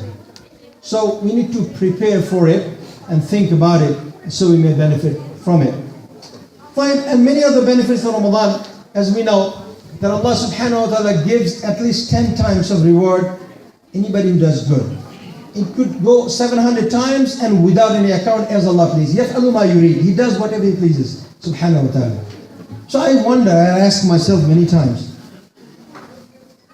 if month of Ramadan has so much benefit, whoever fasts in the month of Ramadan, man sama Ramadan, and man qama Ramadan, iman wa ihtisaba, whoever fasts or stay up night in qiyam al-layl in month of Ramadan, غُفِرَ لَهُ مَا تَقَدَّمَ مِنْ ذَنْبِهِ وَكَمَا قَالَ صَلَّى اللَّهُ عَلَيْهِ وسلم. Whoever fasts in the month of Ramadan, as well as whoever stay up night in month of Ramadan, qiyam al-layl, example, Taraweeh, for example, right, Tahajjud, synonymous. So whoever does those things, for them, Allah will forgive their smaller sins. The major sins require tawbah, and inshallah if you make tawbah, Allah subhanahu wa ta'ala will forgive our sins. So month of Ramadan, Allah blessed us with so many avenues to attain taqwa, to get close to Allah subhanahu wa ta'ala, to seek so much benefit, so much hasanat. Even after all this, may Allah protect us, many Muslims will be in the hellfire. Many Muslims, even after all this, will be in the hellfire. Let me add to it, which is the major part of the discussion. Month of Ramadan is special in his own account because in month of Ramadan, Allah Azza wa said, there is a night, as we all know, called Laylatul Qadr. Laylatul Qadr khayrun min al-shahr. This month, this night is more beneficial, more supportive to our cause, to seek the bounty of Allah subhanahu wa ta'ala, His mercy, His forgiveness, more than 1,000 months. Now, is 1,000 in literal sense 1,000? I don't know. But surely there's a lot of time in there. So one night equivalent to many months of worship. If a Muslim stays up night with sincerity, with seeking reward from Allah subhanahu wa ta'ala in this night, this one night, searching them in the last 10 odd nights, which is really 5 odd nights, and he may end up getting it inshallah, and getting that one night, then you get so much reward from Allah subhanahu wa ta'ala. Even after that, if some of us, may Allah protect us from it, end up going to the hellfire, whom we should be blaming. So this is the month, requires reflection. This is a month, requires thinking and planning. Every Muslim need to take this serious. So we can't plan anymore for this Ramadan, perhaps it's too late. But my idea is this, we should pay due attention to it and plan hard so we can benefit from this month. Right. Now, this month is month of Quran. To some people, Quran is some printed pages with some Arabic words in there. To some people. To some people, this is another few statements in there and nothing more than that. If you read it, you benefit from it, which is hasanat. Nothing wrong with that. Whoever recites the Quran get hasanat. 10 hasanat for harf. There's no doubt on that. But I like to ask this. That is the beginning. Recitation is the beginning of the Quran, not the ending of it. Recitation is at the beginning of it, not the end of it. A lot of Muslims took recitation at the end of the story. Recitation is the beginning of the story. Please note another thing. This deen is very serious and very intelligent stuff in there. This is no simple matter. It takes a lot of thinking, a lot of connection to it. If you look at this Quran, primary audience of the Quran, inna anzalnahu Qur'anan Arabiyyan. Quran came in the Arabic language not for the people of Germany. Definitely not. Not for the people in the United States, because that's not the native language. It came for the native people who the Arabic language is their mother tongue. So whatever ayat came to them, more or less they got the message out of it, without a translation associated with that. People who are from foreign land, Ajami, those who don't speak Arabic, for them recitation, only some Arabic word has no meaning to it. So confining ourselves to recitation only, this is a great loss for Muslim. Allah says, "Inna hadha al-Quran yahdi lillati hiya aqwam." This Quran is supposed to guide to the best of the path. How would you understand in the world a language you don't understand and the guidance of it? It just doesn't make any sense. We can't be ritualistic in this. This is the guideline. This is the GPS. I remember year before last year, I was in the Emirates when they drove me from the airport to the hotel and to the university. There was the GPS, the guy driving the GPS. It was in Arabic saying, a lot of to take left, right, and a lot of other stuff. Delay here, delay there. Half of them I didn't understand it. Because it was first half, so I didn't understand half of it. But the guy understood it. And he was taking left and right based on the instructions of the cell phone, GPS, which is in a language he or she is associated with. In contrast, it wasn't easy for me to understand half of it, because that's not my native language. Likewise, if the GPS you give it to me, I will go to the right direction because I do not understand the direction. That's the problem. So Quran came in a language of the Arab. So if we do not study it beyond recitation, which is good, but that's not enough, because I cannot extract benefit from it. Like I remember some of the relatives loved the book of Allah so much, one time to create a sin in front of them, to bring them into their senses, I took the Mus'haf, the book of Allah, and just throw in the table like this. I got upset. I said, you guys don't follow the book of Allah, what is the point having it on the top of the shelf? I slammed the book on the table. Not slam, I threw on the book. Everybody got astaghfirullah. You put the Quran like that, we have to give some sadaqah. I said, why so? He said, this is the book of Allah. I said, so what that's supposed to mean? No, you should respect it. Respect how? By compliance with the book. Tilka hudud Allah. These are the boundaries of Allah, and do not approach them. That's why we respect the book of Allah, not the paper only, but listening to the book of Allah, understanding, reflecting on our life. That's how we respect the book of Allah subhanahu wa ta'ala. Not by mere kissing the book, which is not a respect at all anyway, but beside the point. Why it is happening? Because we're missing the target. We need to rethink ourselves exactly what we want for Ramadan. Every Muslim, look at the book of Allah subhanahu wa ta'ala, month of Ramadan. How many times did you finish it? You don't finish the book of Allah, you start with the book of Allah, you never finish. Because the book is never meant to be finished. You continue understanding it. You study one time, you understand something. Next time you study, you find new things in there. There is no end to it. You don't finish the book, you start the book till you meet Allah Azza wa Jalla. So you start the book. To understand what kind of book is this, we need to understand the greatness of the book. يقول الله عز وجل about this book, لو أنزلنا هذا القرآن على جبل لرأيته خاشعا متصدعا من خشية الله وتلك الأمثال نضربها للناس. Allah subhanahu wa ta'ala said, if I reveal the book, if I have revealed the book upon the mountain, it will crumble out of the fear of Allah Azza wa Jalla. But Allah didn't reveal on a mountain, right? So what is the point talking about it? Brothers and sisters in the back, we need to calm it down a bit. I understand you have work to do. Well understood, right? Well understood, you have work to do. You have some things to attend and helping the people. May Allah subhanahu wa ta'ala reward you for that. So at least, give some time so we can listen as well. Jazakumullahu khairan. And kids are kids. You can't hold them accountable. The parents, inshallah, try to guide them. Try to do your best, inshallah. No point is this, Allah did not reveal this book on a mountain. So why He says, if I have revealed on the mountain? What is the point of saying something didn't even happen? Allah said, Tilkal Amsal. These examples is given for people. Linnas. It is not for haywan, not for animals, for human. Human who can reflect. Allah give intelligence to think with. Allah says, أَفَلَا يَتَدَبَّرُونَ الْقُرْآنَ. Will you not think and reflect on the book of Allah subhanahu wa ta'ala? أَمْ عَلَى قُلُوبِهِمْ أَقْفَالُهَا. Is their heart locked up? So the point is this, Allah subhanahu wa ta'ala is saying this book is not any book. It came in month of Ramadan. This book is weightier, heavier than a mountain which can take the load of the book. Because this is the word of Allah subhanahu wa ta'ala. So having said that, this is such a book. When I look in month of Ramadan and try to get close to the book, I should come with a mindset of that time. Can I give another example? If I say the person, for example, this is a good example, everybody understands. President Obama, before he became president, he was not known to the people. At the best case scenario, he was a local legislator in Illinois. So it was so small in scope, nobody even knew him. So before that year, if you happen to see him in Burger King or McDonald's or in somewhere else, you said there's another guy in the street, who cares?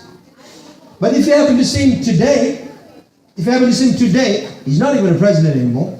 But just because he was the president, that will give you certain kind of thinking. I mean, he's not an island that you should respect him, but the man has respect based on his position.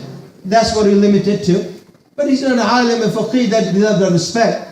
He's not close to Allah subhanahu wa ta'ala that deserves the respect. I understand that. But having said that, I know everybody will take a second look. I know that for sure. If you say the president is there, everybody say, subconscious mind will push you to do that. Because you know about the greatness of the person. The greatness only for 8 years. That's what it was. The book of Allah subhanahu wa ta'ala was great before we came to know it. Is great and will be great after we cease to exist in this world. So when you look at this book and approach this book, let us look at the book in a certain way that it is beneficial to us. It is not any other book. Unless we turn to respect the book of Allah subhanahu wa ta'ala, the command of that won't be respected. Like in the schools, some schools at least, you see the principal, the students all just become straight. You know, this principal is very tough, he's going to suspend me, give you time out, so on and so forth. As soon as the principal leaves, the janitor is there, nobody pays attention to the janitor. Because the janitor doesn't have authority. That's to look at the person like, so what? You're looking at us. Allah subhanahu wa ta'ala Rabbul Alamin, His word in there. When you look at it, it must reflect that this is whose book I'm reading. What I'm opening, what I'm about to read, what I'm about to understand, what I'm about to reflect upon. It's the book of word of Allah subhanahu wa ta'ala. Who is Allah subhanahu wa ta'ala? Rabbul Alamin, Lord of the world. So if we look at this way, we have some respect for it, some awe for it, some concern to understand what is it. Right? So as a Muslim, we need to really pay due attention to the book of Allah subhanahu wa ta'ala, because the book is supposed to guide us. Now please note, anytime we say something, no word can be said without a counter to it. I spoke in many places, somebody said, oh, you said that, what about that? If you give me 20 hours to speak, yes, I'm going to cover all grounds. It cannot cover all grounds. It's impossible. But a note must be given because of the current trend of the society we live in, which is, I have some friends who called me once after many, many years. He said, I'm doing research on the Quran. I said, MashaAllah, what kind of research you doing? He did academic study in the Quran. He said, I looked in the Quran, I never found the hukum of hijab in the Quran. MashaAllah. That's surprising, isn't it? You know? The person don't know, no offense, the person doesn't know their left and right, doing research. Allah musta'an, what kind of research you doing? What tools are you using? Because before you do any project, you need a master plan. You need certain tools, and you need some skills to utilize these tools. So these elements are needed. You need a master plan, you need some tools that can execute that plan, you need some skills to use that tools. At least this three has to be there in any project. In addition to that, religious matters, you need another thing, sincerity, ikhlas for the sake of Allah subhanahu wa ta'ala. The person perhaps has the sincerity to learn the religion, doesn't have the tools. Person have no idea of the religion. Suddenly come from the jump street, start studying the religion. It doesn't work like that. Am I stopping people from getting close to Allah? Definitely not. But I want the people to be prepared to know Allah subhanahu wa ta'ala in the right manner. Otherwise, many people got lost in the past because they look at the book of Allah without understanding. There's some principles in this deen. This deen has some basic principles. Quran, to understand it, somebody needs to understand some tafsir. Somebody before they understand tafsir, some of the principles upon which tafsir is, some of the usul of tafsir has to be understood. Some basics has to be understood before you approach something. Nobody knowing arithmetic and algebra can do calculus. Impossible. If you don't know how to add 2 plus 2, no matter who you are, you cannot do calculus. Impossible. Impossible. You do calculus, or otherwise there will be plus sign and minus sign. You must be able to utilize them. So that it goes back to the basics. A Muslim, before approaching the Quran, needs some understanding. To recite it, all the detail you don't need, you need to know how to recite it basically, to understand it. My point is this: once you try to understand the book of Allah, reading it, recitation is inclusive of it. That means you're already reciting it. When you recite only, you're not getting anything out of it. That's why generation become blind. And another problem of the psyche of the people is, they said, I'm not an imam. I don't have to know all this. Somebody told me I'm not an imam, I don't have to know all this. My answer to the person was, imam goes to a grave and you also go to the grave. Imam goes to a legal proceeding, day of judgment, you also go to legal proceeding, day of judgment. But I don't know what is the difference. End of the day, all becomes the same thing. So more you know about the book of Allah, more you prepared to meet Him. Less you know, you're not prepared. To conclude this part of the discussion, which really makes me, I shouldn't say fascinated, it's a positive word, it's really a negative word, angry. Somebody I know want to go to a good school, do extensive research before they want to go to school. What is the job perspective? I have many students coming, if I take this major, what kind of possibility of getting the job? What is the lowest salary, entry-level salary? What is the max salary? What is the median salary? Well planned. But as a Muslim, you have become Muslim by birth most likely, but everybody is Muslim by birth anyway. But fact remains, we think we are Muslim by because of our parents. But you have to earn the Islam. It is not a possession, comes like family lineage. Your father is a doctor, doesn't become you, makes you a doctor. The father is a Muslim, doesn't make you become a Muslim. You have to earn it. Earn by learning the deen of Allah subhanahu wa ta'ala first, with the sincerity and applying in your life. So therefore, those who want to do the research of the Quran must understand the methods for it. So many people into research, and I heard it from authentic sources, from communities. Some people do research and come to conclusions. They look at weird conclusion about the deen. Weird stuff. Weird stuff. Sometimes I heard it say, Allah Musta'an. Kibar of the ulama all throughout the 14th century. They didn't get this conclusion. This person come that day, got a conclusion. The person must be wrong. Let me tell you another thing. It's about 10-15 years ago. My office used to be here around this neighborhood. I met Salah in Masjid Fatima, Dhuhr time. One brother from the Quraniyun, they believe in the Quran, not from the Sunnah. So he caught me after Dhuhr. And he said, brother, hadith, this and that, Quran is only so this mutawatir, this and that. So I got shocked listening to this statement. So I spoke to him standing by the shoe rack until Asr time. I was in the job, I forgot about it. I was on the job, I came for lunch, I stayed there until Asr, standing same place by the shoe rack talking to him. Couldn't convince him, it was very sad. And finally I concluded with this. Ijma of the Ummah, for 1400 years, the things they couldn't find in the fundamentals of the religion, you Muhammad and Fatima don't have to find it today. Been there, done that, is over. That door is closed. Door of Ijtihad is open, yes, in the matters which are new matters, not in the past. Salah, do Rafadain, yes and no, this is old history. This is not a story. This is a history. This is over with many centuries ago. You don't have to find nothing new about it. It's done. But cloning, yes. Cloning, you can study on that. Economics today, the banking system, right or wrong, you can talk about it. These are new stuff, yes. Penal code, you can talk about it. New stuff, yes. But not fundamental ritualistic affairs of the religion, been there, done that. Many Muslims not doing research in the proper manner, the conclusion they got is ridiculous at the least to say. I like to say that, alhamdulillah, I've met many scholars from the past and listened live from many people in the past, early 90s, from the Kibar.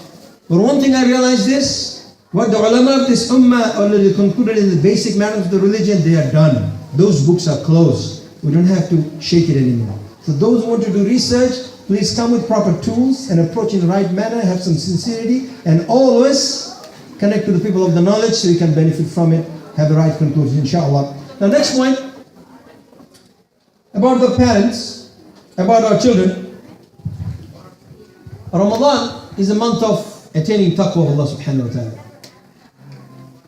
Demonstrate sabr, holding within yourself and suppressing the desire. This month should lead to close to Allah subhanahu wa ta'ala. A person giving up food for 29 or 30 days for the pleasure of Allah subhanahu wa ta'ala. I'd like to ask this very person, may Allah forgive me, that very person, when you go to the street, in the school, or in a college, somebody asks you, call you to something, small petty stuff, some evil, small ones. If you can give up food for 30 days, hunger in summer, 16 hours, if you can do that, how can you not? I want to understand it. How can you not just give up that little thing? How can you not? That means there's something wrong fundamentally. You are giving up food but not getting the message behind giving up the food. You're only abstaining from consuming food, but what that leads to, that part you're not getting it. You're really saying something without knowing the meaning of it. You're practicing something without getting the benefit from it. That's kind of weird. So we need to really think exactly how to address this problem. I like to say that young men and women, this program is supposed to be for youth. Our group, this thing is supposed to be for youth. The brother who came in the fundraising last time, Dr. Hamus, he said one thing. He said, opening a youth center is good, but running it as a youth center is quite difficult. Just because the luggage we have. Because practically most of the people who design these events or plan to support it financially and as administrators, so on and so forth, they have a luggage of their own land. They look at the problem of this country with the sunglass, with the eyeglass of their country. A whole different paradigm here. It's not going to work. Why not? Because they come from a Muslim country here, the adhan. You don't practice it, that's fine. But you cannot avoid listening to adhan from a Muslim country. It is there. Your uncle is Muslim, prays. Your grandfather prays. Somebody prays. Somebody wears hijab. It is just part of the lifestyle, even though you may not practice it. But in contrast, you look at here, the exact opposite of it. Whole society is on the other way. Only few people on the right side. Case in point, in some Muslim countries, even now, when I'm talking about my time, obviously drinking, somebody caught drunk in the street, everybody looked funny at him.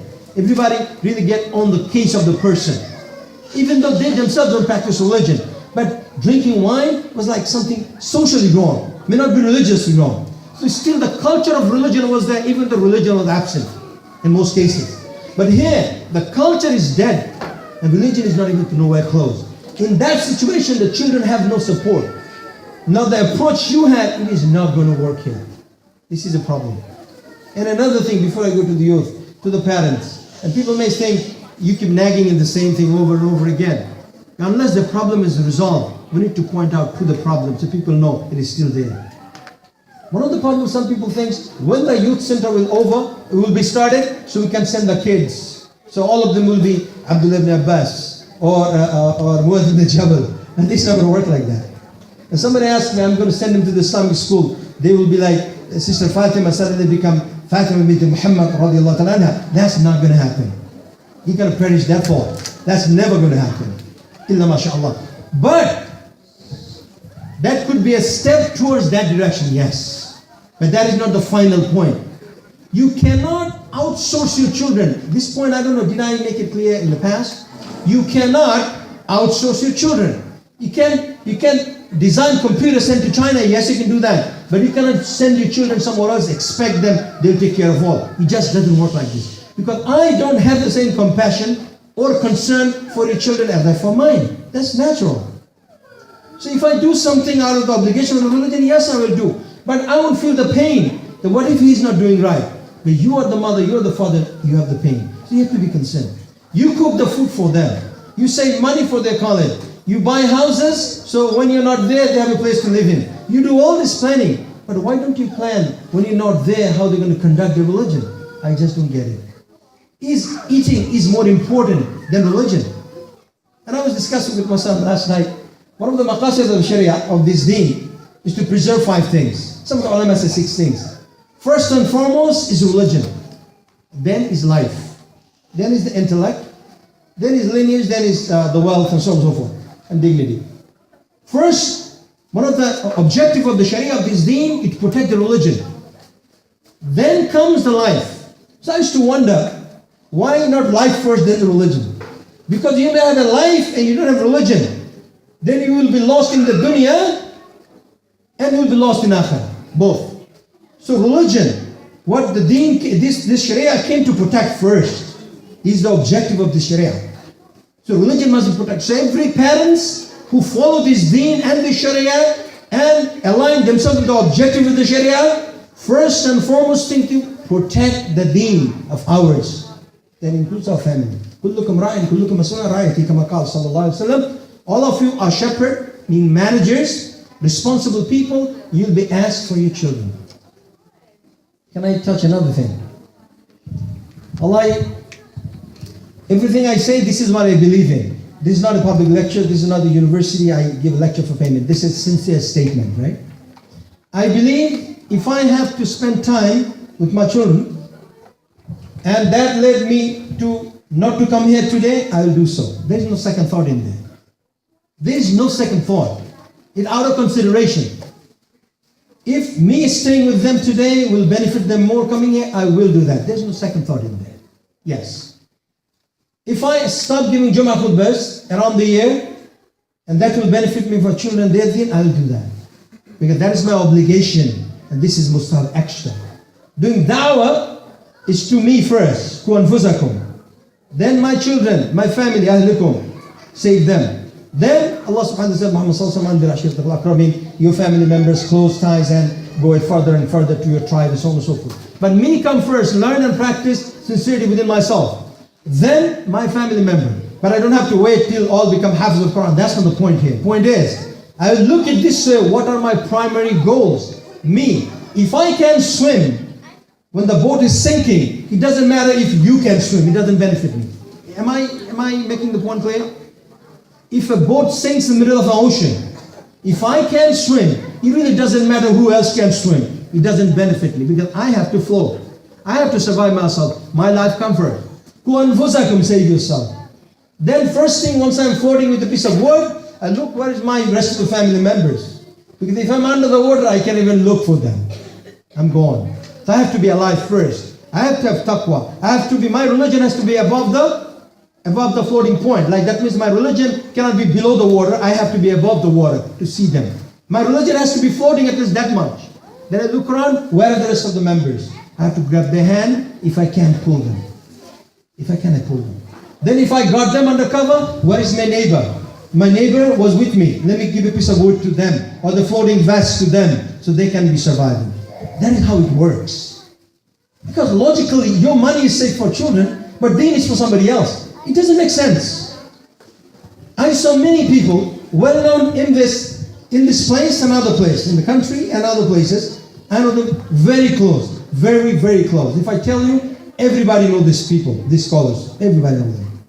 And they're very close. They give lectures all over the world, not in the country. All over the world they go and give lectures. But I saw their families in there. It's kind of messed up. Why? The person has a lot of contribution, yes. But you need to cut some of them down, some of the lectures and overseas, cut them down and invest inside the house. But guess what? The moment you're dead, all the other lectures, people listen, they will forget about you. At least most likely your children will get up at night, raise the hand. If they're the one who fear Allah subhanahu wa ta'ala. Because if they fear Allah, they know their Lord has commanded them to do so. This is nothing optional. Allah has commanded him to do that out of compulsion. If nothing else, they will do that. Obviously, parents and children have some bond, and that will lead them to do that also. So that's an investment we cannot forget. Because coming to the podium, I'm being very practical, and this is a very pragmatic way of looking at things. I'm here standing, 100 people, 200 people looking, mashallah, this and that. So, if I do the same lecture in home, I say that all the time in home. If I do that in home, not 200 people there, mashallah, alhamdulillah is not there, fine, who cares? And more often than not, when I really want them to excel, do better than what they're doing, most of the time you get a face look like, kids don't like it, it's normal. It's normal. Because if they're doing like 2 rakah extra salah, why didn't you do 4? 4? Oh, okay. I said, did you memorize this surah? Okay, how many hadiths did you memorize? Hadiths 2? Okay. You don't see like, oh yes, you don't see that. After I finish Jummah, I tell them, many places, brothers, alhamdulillah, brothers, I'm so excited, can I get your number? You get all pumped up because you get appreciated by people. You get my point? So people lose their focus that time. Yeah, people like me here, I better come here. Forget my family. La. You can't forget your family. This is not your option. This is a command of Allah. You're obligated to take care. I don't know if this part is clear or not. Let me just repeat it. It's an obligation. You act like it's an option. And you act like, I support the Shaykh, what he said. Break your fast with water, afdal. Tamra, if not then water, so forth. Ahsan, Muslims are supposed to follow that. A Muslim, if you're doing that, I'm amazed, mashallah, you're sticking to the sunnah. But you remember, this is also the sunnah. In sunnah, when I say sunnah, I mean a tradition of the Prophet. But in shari, in legal aspect, this is wajib. That's what I meant. Whatever the Prophet did is sunnah. But linguistically speaking, that's his tradition. And some of the sunnah, you can choose to do it, or you don't have to do it. Sunnah, some of the sunnah is wajib that you have to do it. This is the tradition of the Prophet ﷺ, but this is an obligation to do it. Sunnah is a different class. Anyway, taking care of your children and giving them the deen, giving effort day and night, is an obligation. This is not an option. This is not mustahab. I don't know if this part is clear to many people or not. Are you taking this to light? You can do that. Sayyidina Nuh ﷺ tried at the last moment. Ya bunayya irkab ma'ana. He tried his son for years after years. At the last moment in a boat, the son is swimming. He said, come on my boat. Last shot, keep trying. So many brothers and sisters tell me, brother, I'm trying. Nuh ﷺ tried his son. Prophet ﷺ tried his uncle, didn't work. I'm trying. My answer to those people, brothers and sisters, my answer, it is my humble, passionate way of saying it. My answer to it, you think you really tried like Prophet ﷺ? You think you really tried like Nuh ﷺ? Do you think you have the sincerity, the eloquence and excellence like them? Answer is no. So please don't claim that. Please don't claim that. You can never try enough for your children. I see parents work 3 jobs to save money to send the kid to Ivy League school, which is good. Nothing wrong with that. But do you know, while they're absent with 3 jobs, your son may end up, daughter may end up going to Ivy League school, but they don't remain Muslim anymore. That's the sad part of it. One of the brother, he told me, last week I worked 80 hours. A Muslim, very practicing Muslim. He told me that, brother, I worked 80 hours, I made that much money. A Muslim, a professional. SubhanAllah. I said, very good, 80 hours? So who took care of your children?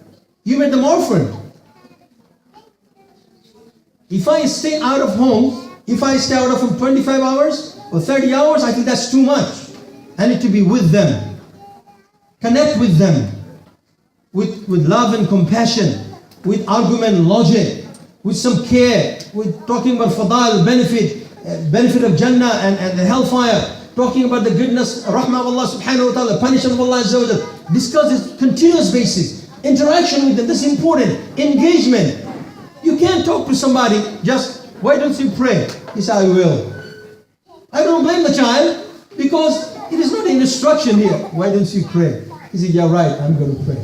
It doesn't work like this. It requires more than that. So parents need to be cautious about it. What to do. You can't outsource your children.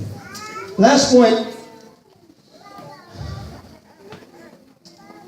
Another thing, once you try to teach children, the parents, it is more of a senior program rather than youth, for now at least.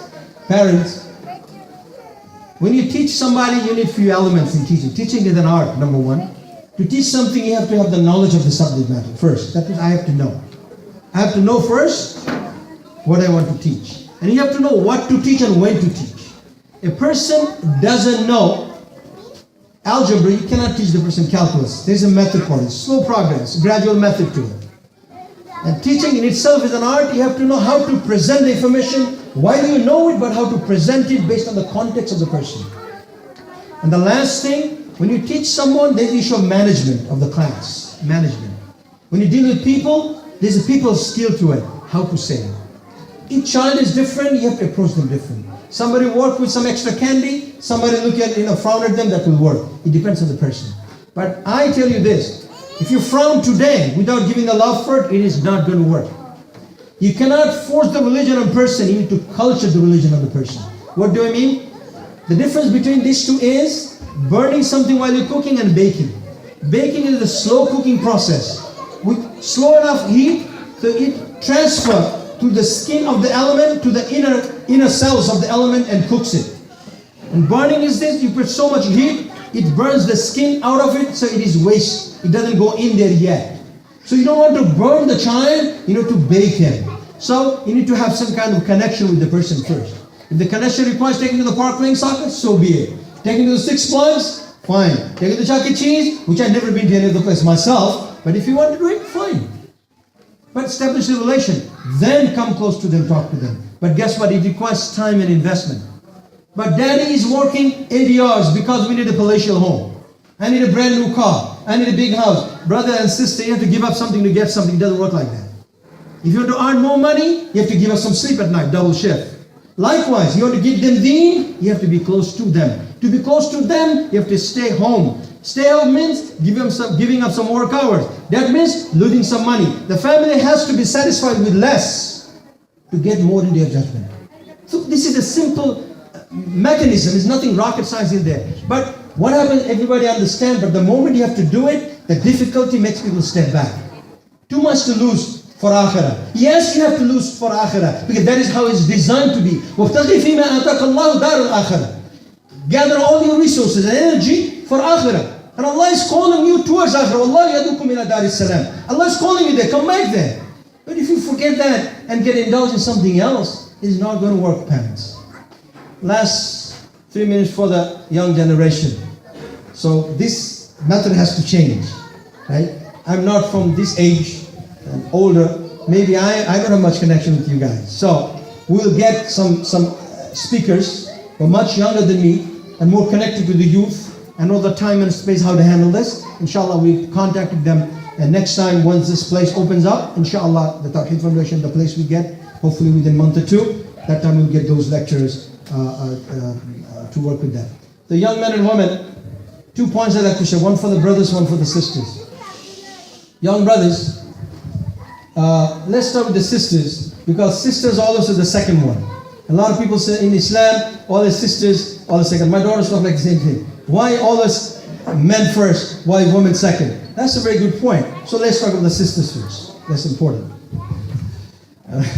SubhanAllah. They said, sisters first. Sisters, I know you go to school and college, it is difficult.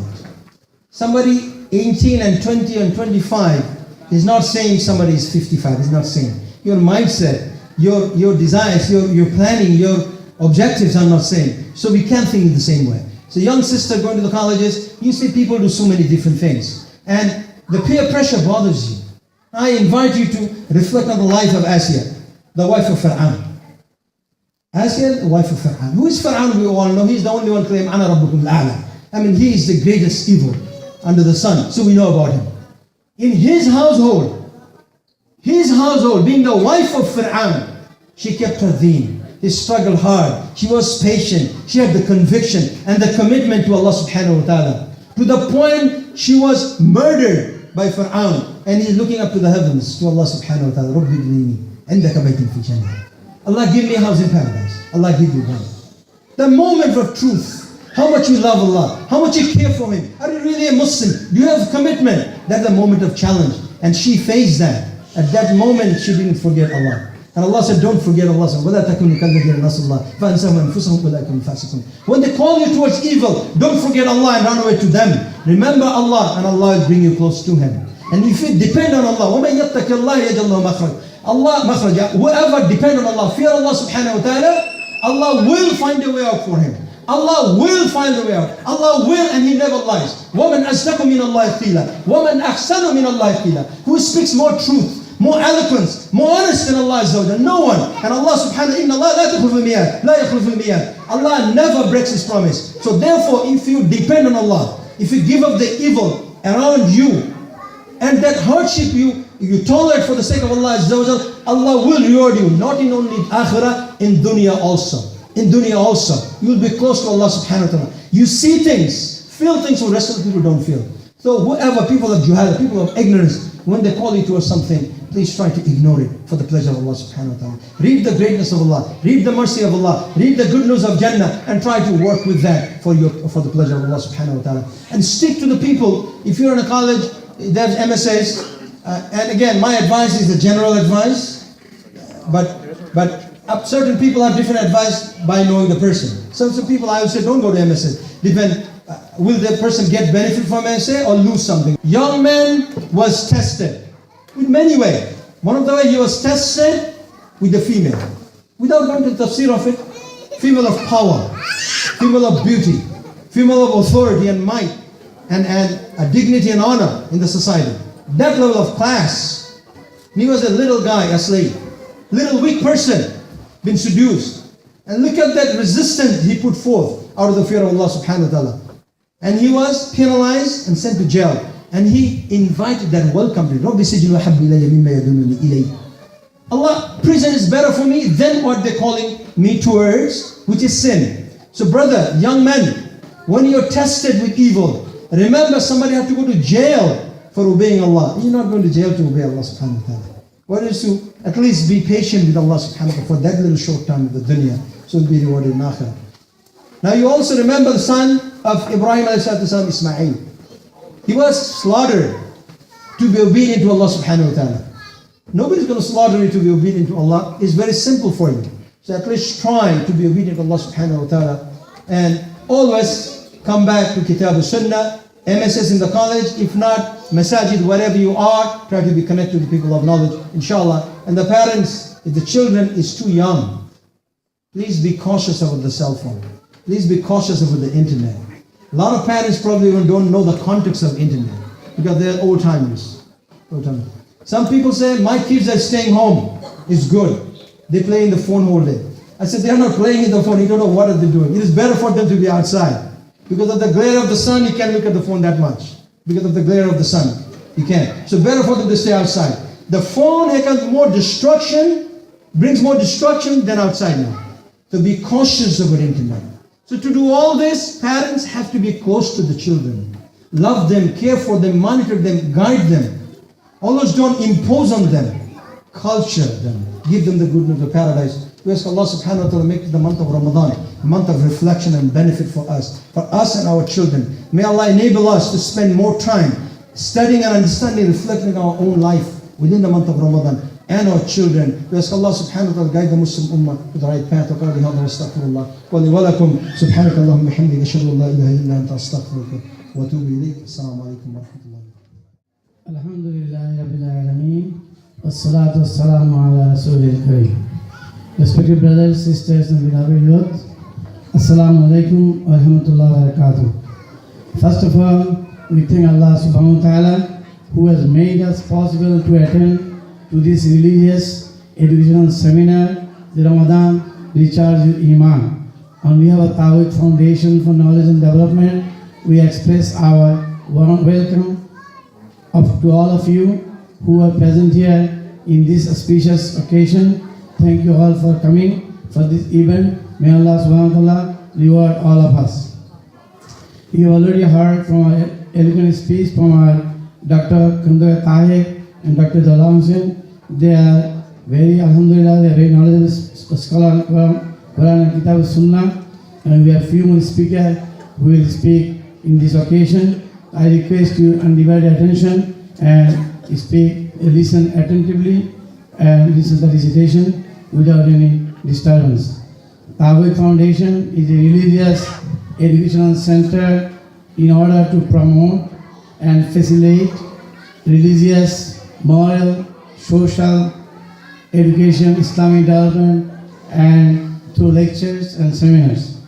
Our dream to make this foundation a center for the youth, and by the youth, to spread the knowledge of Quran and Sunnah. We support many activities, including but not limited to regular weekend Quran teaching classes, summer extensive program, summer Quran classes, Islamic educational seminar, humanitarian help, dawah activity by distributing printed and audio video materials. This year, first time, alhamdulillah, we have organized from Tawheed to perform Hajj in group through Medina Travels. From Tawheed Foundation, Brother Dr. Khandaka Tahir has wrote a book to guide how to perform Hajj according to Quran and Sunnah. This is very authentic book, and those who are going to Hajj, please have a copy from our desk at the gate, and the cost is only $5. You can take the book if you want to give to your friends and relatives. To sustain our services and actualize our vision, we need a permanent place. As you know that we have signed a contract in Jamaica, Queens for a 2,350 square feet in a brand new multi-story building. Is in the basement. It is a commercial property. We got the certificate of occupancy as commercial, religious and educational center. I spoke with the seller yesterday, and he said that since it is a condo, the seller in the process of obtaining condo book any moment from the Attorney General office. Once they receive the condo book, then they have to apply to the New York City Department of Finance for tax law for every unit. So once they get the tax law, we can close the deal. Alhamdulillah, we are hoping that closing will be done mid of July. By this time, they will be able to obtain the tax law from the City Department of Finance. Please make dua for us.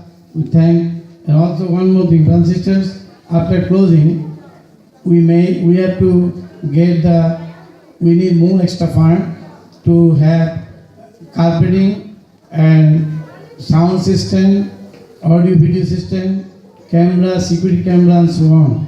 We need to support. Ramadan is approaching in a week time. People always donate Ramadan to get more reward from Allah subhanahu wa ta'ala. Those, please, we have the place form. You take our place form and donate generously during the month of Ramadan, so then after closing we can cover the extra cost. We thank all the sisters, volunteers, brothers who work diligently, sincerely to make this event success, to make this event happen. And also special thanks to sisters who cook food and arrange the breakfast. May Allah reward everyone who have given dedicated service to the Tawheed Foundation. Again, thank you all for coming. Subhanakallahumma bihamdika, ashhadu an la ilaha illa anta, astaghfiruka wa atubu ilayk. I'd like to introduce our next speaker, Saud Amin. He's a brother Brother Saud Amin is an electrical engineer by profession from the City University of New York, Grove School of Engineering. During his time there, he has served in many Islamic and Dawah initiatives, including as the president of the Muslim Students Association, a judge at MIST Quran competition, and as a youth director at Darul Quran wal Hadith. Brother Saud benefited directly from the teachings and mentorship of Sheikh Abu Sa'id Amin from the Islamic University of Al-Madinah Al-Munawwara, Kingdom of Saudi Arabia, and Quran teacher Sheikh Sharif Fadhil. Brother Saud is local imam and community leader in Ozone Park, Queens. Bismillah, alhamdulillah, salatu wassalamu ala rasulillah, amma ba'd. I greet you with the best greeting of Islam, the greeting of peace. Assalamu alaikum wa rahmatullahi wa barakatuh. Now before we begin, where's the youngsters in the audience? I need you guys to come forward. Sit up. I see a lot of youngsters sitting in the back. This event is for you. Everyone, the boys and the sisters, come sit in the front because I have an exercise for you. Bismillah.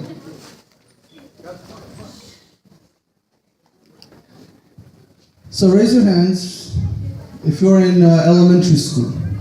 Raise your hands. What about middle school? Anyone in middle school? High school? College? Not college? Alhamdulillah. The stories that I'll be sharing with you today, my brothers and my sisters in Islam, stories of young Sahaba,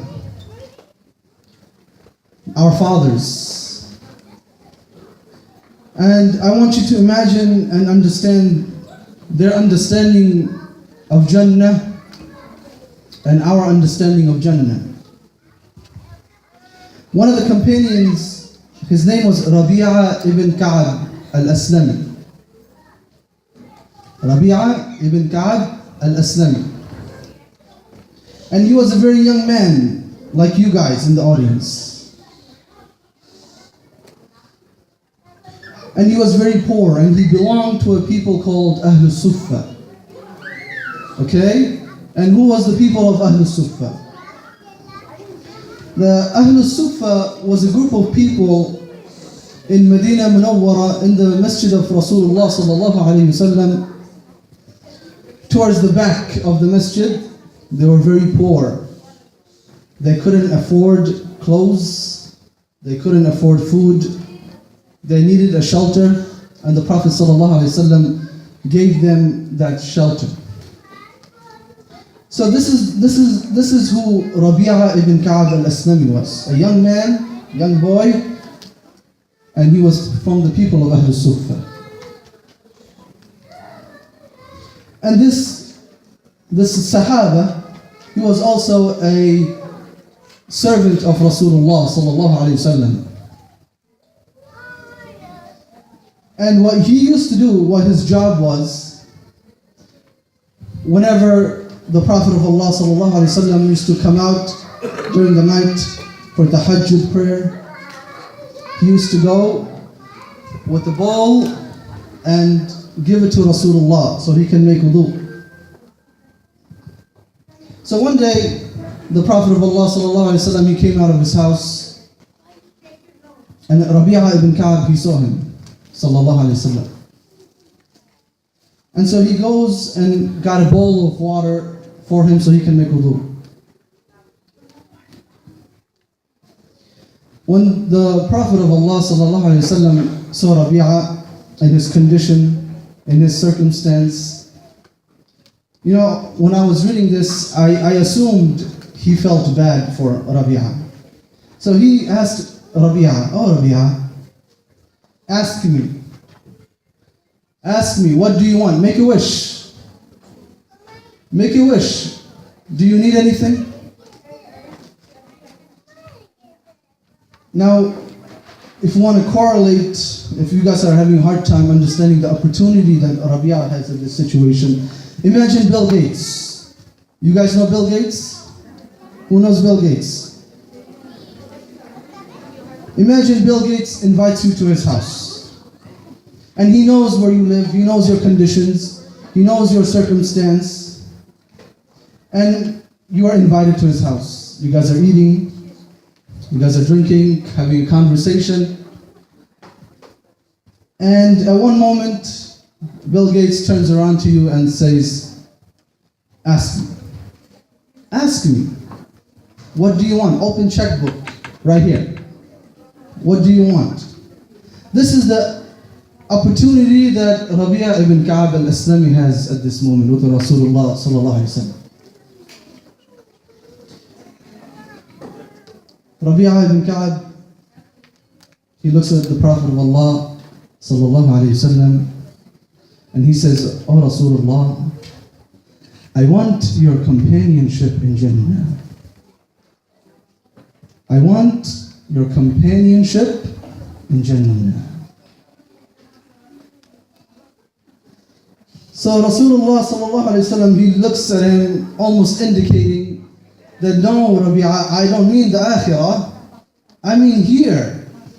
What do you want here? Do you need a house? Do you need clothes? Do you want a righteous spouse? What do you want here? What can I give you here?" And Rabi'a ibn Ka'ab al-Aslami, he said again, "O Rasulullah sallallahu alayhi wasallam, I want your companionship in Jannah." Imagine this young boy, like you in the audience, this young boy, he is asking for Jannah. Not an iPhone, right? not a new car or new sneakers. But just look at their focus, where their mindset is. Their mindset is the akhirah. This dunya, these lights, the stage, these decorations. Decorations, and distraction. But the focus should be for us, my brothers and sisters and my youngsters, is Jannah.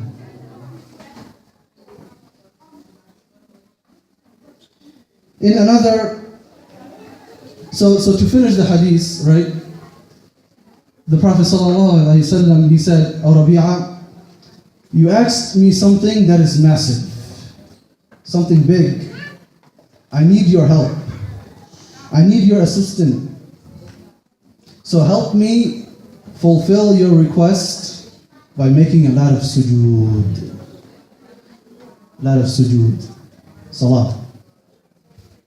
Salah. Ask yourself, my brothers and sisters, how many of you guys hold on firmly to your salah? How many of us make fajr, dhuhr, asr, maghrib, isha? And I'm only talking about the compulsory, the 17 rak'ah. 17 rak'ah, my brothers and my sisters. We have to hold on tight. This is your deen. This is your religion. This is your Islam, and this is your Prophet, and this is your companions, and this is your salah. So hold firm to your salah. And there's no excuse to miss salah. You're healthy, you're playing basketball, you're going to school, you're driving a car, you can walk, you can talk. There's no excuse for you for salah, to miss salah. You have to pray. Even if you don't have water, my brothers and sisters, you have to pray. Tayammum. Say you're in the desert, no water, make tayammum and pray. And you know, my brothers and sisters, where the tayammum came from? Tayammum, the story of tayammum, beautiful story. Inshallah, I'll try to share a little bit of it from it. It was from an expedition of Prophet Muhammad sallallahu alaihi wasallam. And whenever the Prophet used to go out in an expedition, he used to take one of his wives with him. And so in this case, Aisha radiallahu anha was with him, sallallahu alaihi wasallam. And they stopped upon a valley of Bayda in a dark night, in a dark place. And Aisha radiallahu anha, she had lost her necklace. She had a necklace, and you know, through traveling, it might have got misplaced, and so she lost it. And my brothers and sisters, this was not any a diamond necklace or a gold necklace. This was a simple necklace made with string and few beads. But this was valuable to her, radiallahu anha. And so she went to the Prophet of Allah sallallahu alaihi wasallam, saying, "Oh Prophet, I have lost my necklace." So I want to take a pause here. She didn't go to the Prophet and demanded, "I lost my necklace. We need to stop. We need to search for this necklace." Perhaps she went with the mindset that I just want to tell my husband I lost my necklace, something I value, and perhaps he may give me some sympathy, some words to help me understand and to help me calm down. But look what the Prophet of Allah sallallahu alaihi wasallam he did. He sallallahu alaihi wasallam, he stopped the entire caravan. He stopped. They stopped. Everybody stopped. And among the Sahaba was Abu Bakr, Umar, Uthman, the giants. Everybody stopped because Rasulullah sallallahu alaihi wasallam decided we're going to stop, we're going to search for this necklace. In the meantime, they were also in enemy's territory, in the middle of the desert, in a dark night, in the middle of enemy's territory. But the Prophet of Allah said, we have to stop. We have to look for this necklace. So they stopped. And they began searching. They looked under rocks, pebbles, buckets, horses, camels, the sand. They were looking. And after some time, they might have gotten a little irritated. And they didn't understand why the entire caravan stopped. Given all the situations that we're in, why are we looking for this necklace? But they couldn't go and complain to Rasulullah sallallahu alaihi wasallam. So who did they go to? They went to Abu Bakr, the father of Aisha radiallahu anha. They go to Abu Bakr as-Siddiq and tells him, "Oh Abu Bakr, look what Aisha has done to us. She has made the Prophet of Allah sallallahu alaihi wasallam stop. We took a pause. We're not moving forward. We are in enemy's territory. We are in the desert. And we are now looking for this necklace because Rasulullah sallallahu alaihi wasallam has stopped us. Because of Aisha." So, some time went after, and the situation got worse. Now they were running out of water. They were running out of water. They only had water to drink, and Salah time is coming. So if they use the water for the drinking, what are they going to drink? Now it got serious. So they went back to Abu Bakr. "Yeah, Abu Bakr, we're in a situation now. No water. No water. How are we going to make wudu?" And Abu Bakr here, he himself is getting a little uncomfortable. That why am I getting the blame? You know? So he went to the camp in the tent of Rasulullah sallallahu alaihi wasallam and Aisha. And Aisha is narrating this hadith in Bukhari. She says, Abu Bakr walks in, my father, and Rasulullah sallallahu alaihi wasallam was sleeping on my lap. So when Abu Bakr saw this situation, he cooled down a little bit because he didn't want to wake up the Rasulullah sallallahu alaihi wasallam. He's sleeping. He didn't want to wake him up in Hijrah when the scorpion was eating on his foot. He's not going to wake him up now. But he did go to Aisha. He went close and he squeezed Aisha's thighs and told her, "Aisha, what are you doing? Everybody is complaining, everyone is uncomfortable. What's going on?" And Aisha narrates that my father was squeezing my thighs and it began to hurt.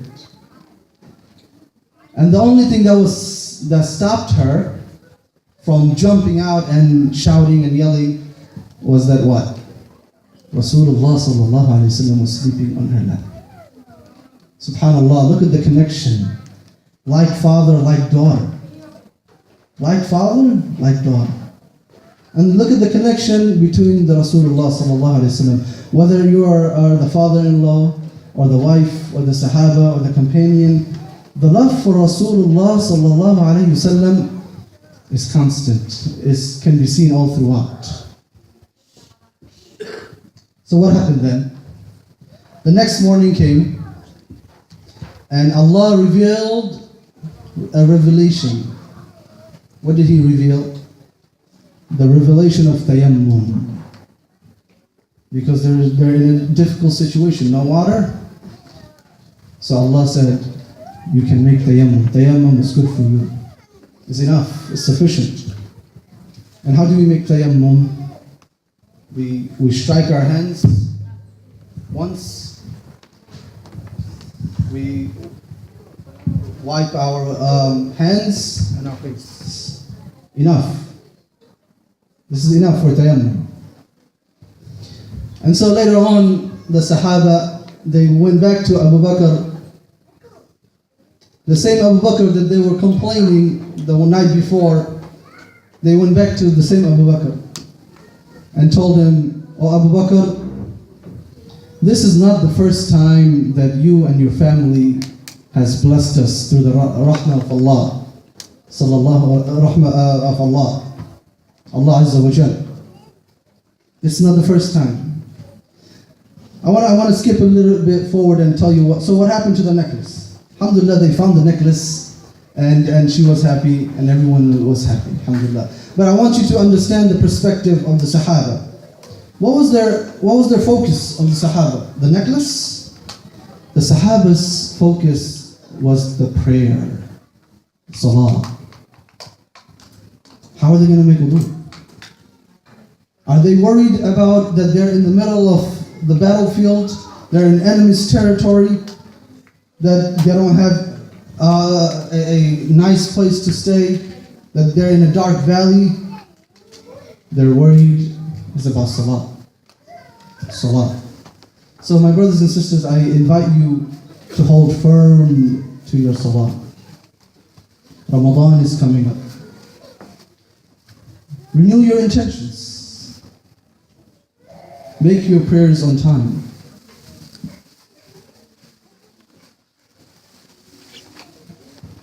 I'll tell you another story. So that's story number one. I have 3 stories. This is the second story. Inshallah, I'm finished after that. Another companion, my brothers and sisters, he came to the Prophet of Allah, sallallahu alaihi wasallam. And again, I want you to imagine the mindset. I want you to live this hadith with me. Put your shoes in their place. A man came to the Prophet of Allah, sallallahu alaihi wasallam, and he says, "O Prophet of Allah, when I'm with you, I'm delighted. I'm happy. I find peace and tranquility. And O Prophet of Allah, when I leave you, I go back to my family and my kids and my house, I begin to miss you.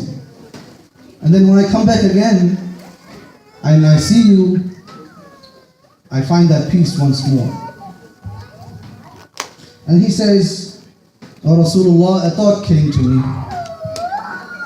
A thought came to me that soon you will die, and that soon I will die.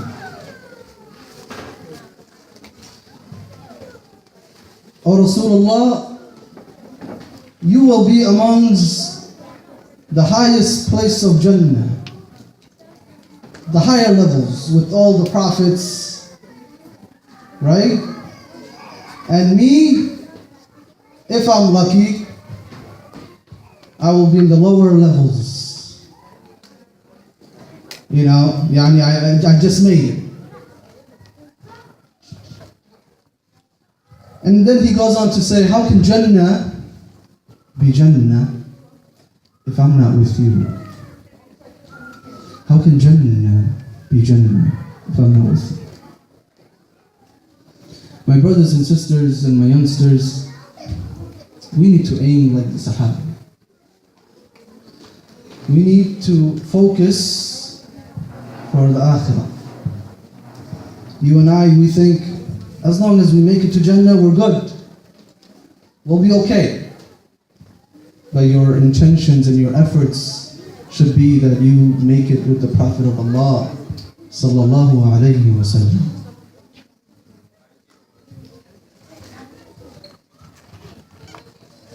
So we move on, and we move on to another Sahaba.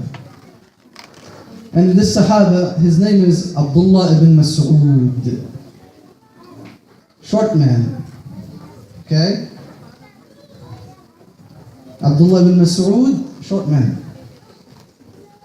One day the Prophet of Allah sallallahu alayhi wa sallam, he calls, Ya Abdullah, ta'al, come.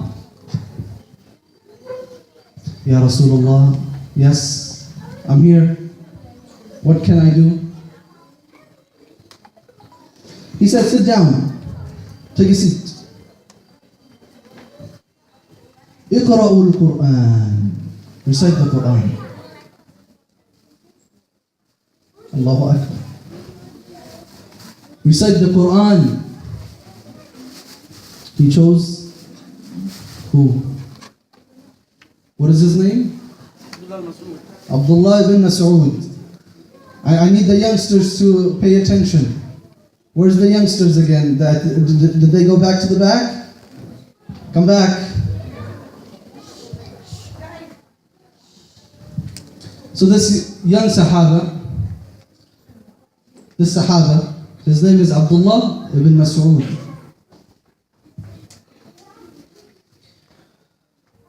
He didn't ask Abu Bakr as-Siddiq, his father-in-law,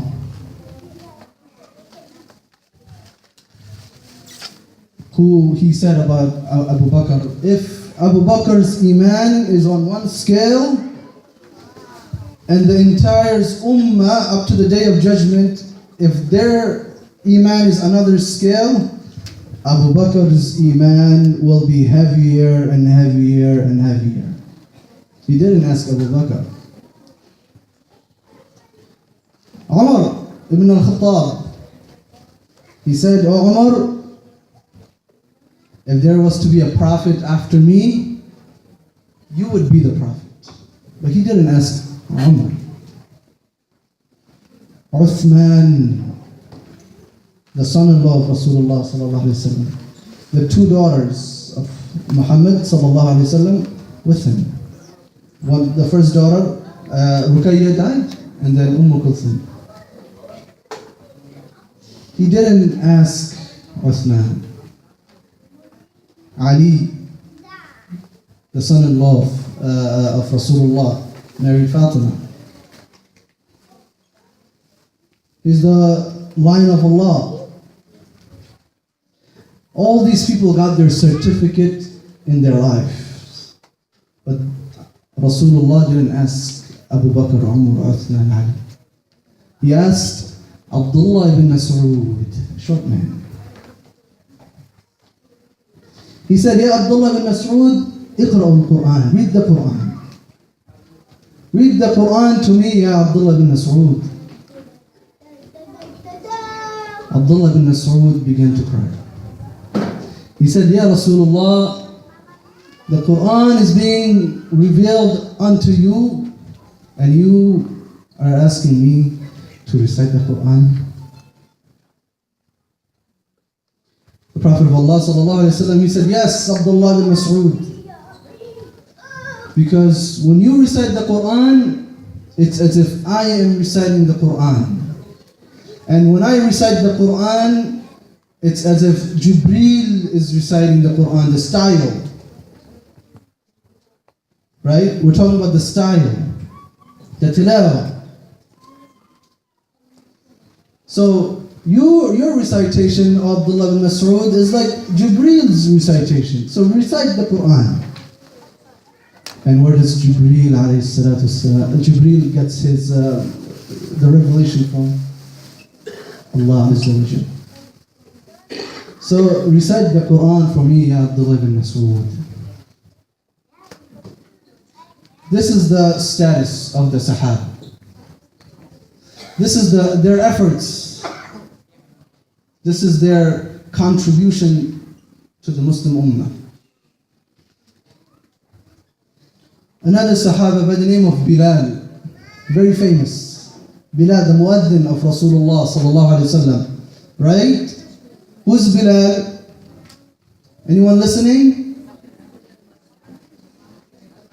Bilal, the muaddin of Rasulullah sallallahu alaihi wasallam. From Habasha, black, dark skin. When Rasulullah sallallahu alaihi wasallam was in Mi'raj, he heard the footsteps of Bilal in Jannah. He heard the footsteps of Bilal in Jannah. Ya Bilal, I heard your footsteps in Jannah. When I was in Mi'raj, I heard your footsteps. What is your amal? What do you do? Why did I hear your footsteps in Jannah? Bilal, a regular man, he lived a simple life. He said, Ya Rasulullah, I don't know. I tried to live a simple life, but whenever I make wudu, I pray 2 rak'ah. That's it. Whenever I make wudu, after making wudu, I pray 2 rak'ah. SubhanAllah. This was Bilal. They got the certificate in this dunya.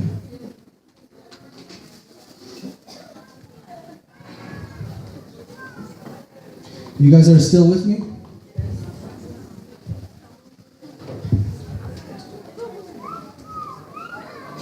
My youngsters in the back, you guys are still with me?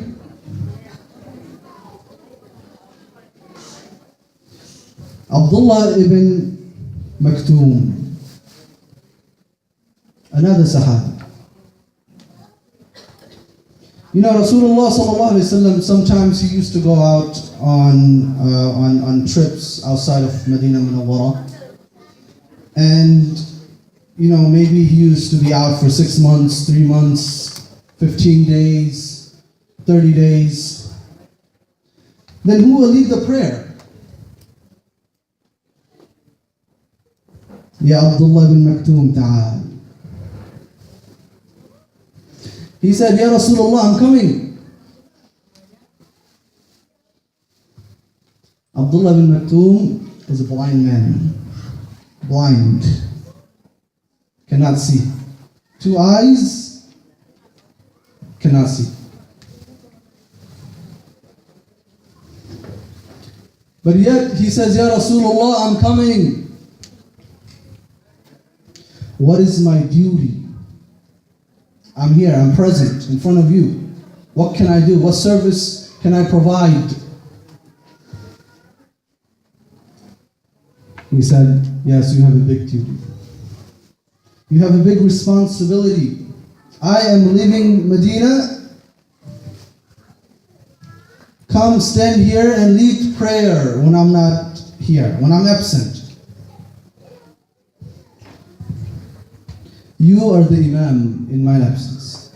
A blind man, Sahaba. This is the efforts and the contribution of your companions, of your deen. My brothers and sisters and youngsters, I want to highlight the importance of Salah and the importance of obedience to Rasulullah sallallahu alaihi wasallam and the like. So what is our role in society, right? Ramadan is coming up. We need to take this opportunity and make the best of Ramadan. Shaitan will play a trick on your mind, in your mind. He'll say, it's only the 22nd of Sha'ban. You still have 8 days, 7 days, 8 days. You have time. You have a week. He's not going to let you repent now. He's going to say, when Ramadan comes, do a big repentance and you'll be fine. When Ramadan comes, my brothers and sisters, Who guaranteed you Ramadan?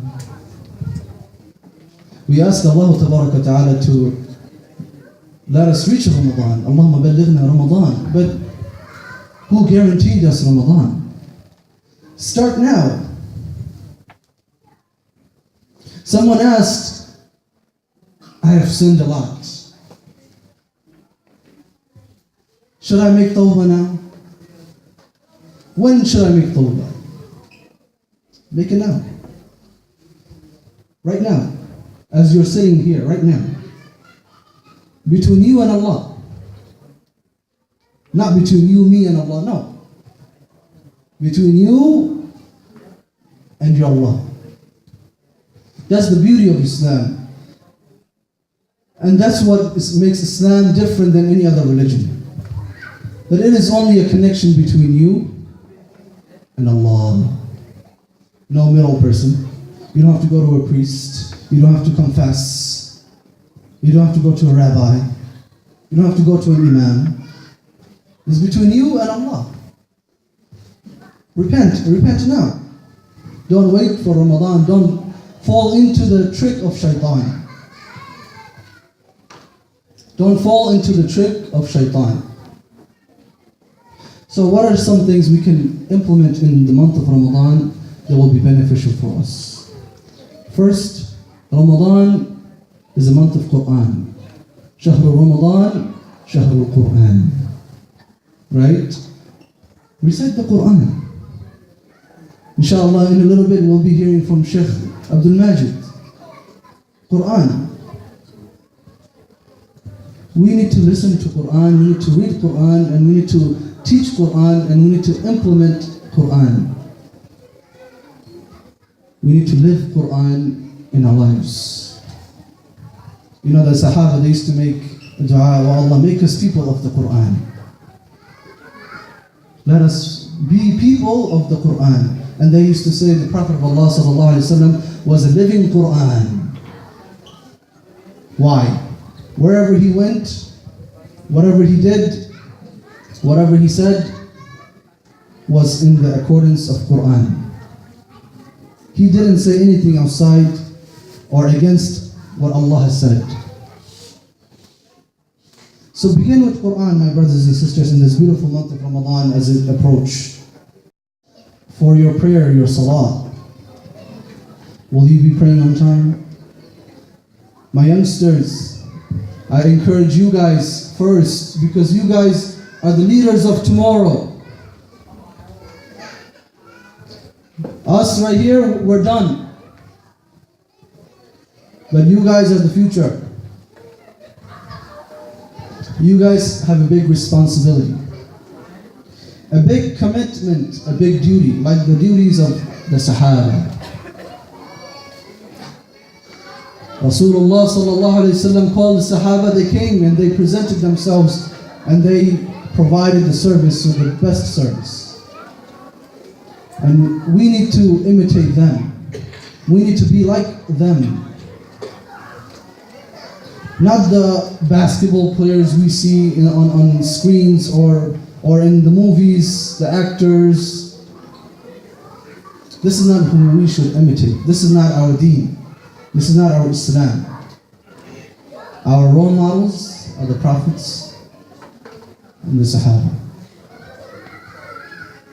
Those are the people that we should imitate, and we should try to understand their lives. So of course, begin with Quran, begin with prayer, and begin with tawbah, right? We spoke about it a little bit. Begin with tawbah now. Oh Allah, I am repenting to you. I have made a lot of mistakes in this past year. How many of us here were in last Ramadan, but now are not in this gathering, or are not in the surface of the earth? How many of us have passed away? We are not guaranteed a next day. We are not guaranteed a Ramadan. We're not guaranteed next week. Tawbah, you don't have to wait for Ramadan to make tawbah. Between you and Allah, oh Allah, I am making sincere tawbah. You have to acknowledge what you have done is wrong, is a mistake, is a sin. I have sinned, Ya Allah. But I'm coming back to you now. I want to repent, I want to be good. And this needs to be sincere from your heart. So begin with tawbah, inshallah. And then there are other things that you can try to implement. Get to know your neighbors in the month of Ramadan. You know, many of us, we live next to our neighbors and we haven't spoke to them in months or weeks or years. Or we don't even know their first name or their full name. What is my neighbor on the right? What's his name? I don't know. What about the neighbor on the left? I don't know. This is your responsibility. How would you give da'wah? But just by sitting in your home, not interfering or reaching out to your neighbors? This is not what Islam teaches us. Islam teaches us to spread and be inviting, give invitation. Here's an idea. Buy some dates and gift the dates to your neighbors. And explain to them that this is the month of Ramadan. That in this month we fast. We fast during the day and we pray. We break our fast and Maghrib, and Asha time comes, we pray Asha, Taraweeh, Qiyamul Layl, and then we do the cycle again. And this is a month of self-reflection, right? A month of sacrifice. Explain to them, give them da'wah. You know, it's amazing when I see non-Muslims, Christians, they invite you or your colleagues at work for a Christmas party. Or even in school. Those of you guys who are still in school, my youngsters, you guys are still in school. You guys have Christmas party, right? Thanksgiving party. What about Eid party? What about Ramadan? Where's the exposure for Ramadan?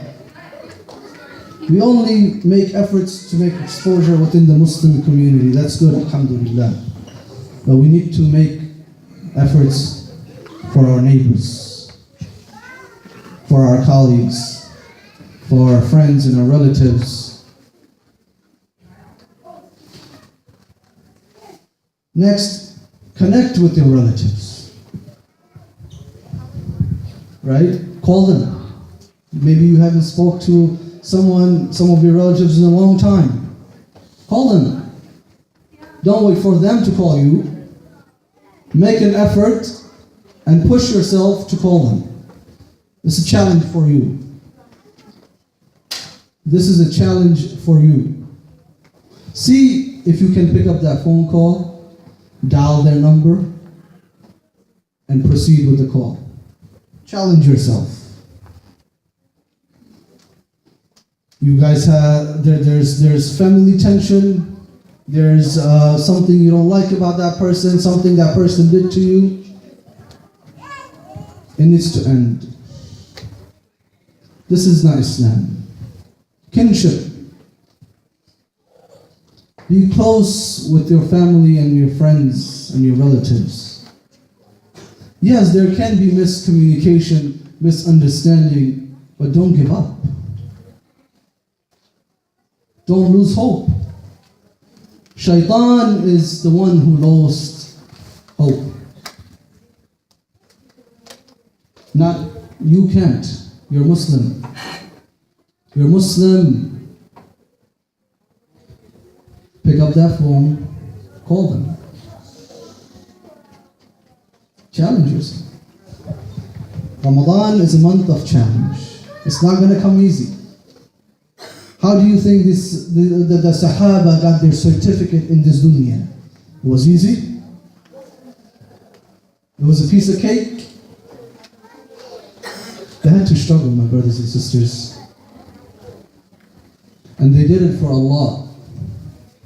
Because they knew the value that Islam had and the impact that Islam played in their lives.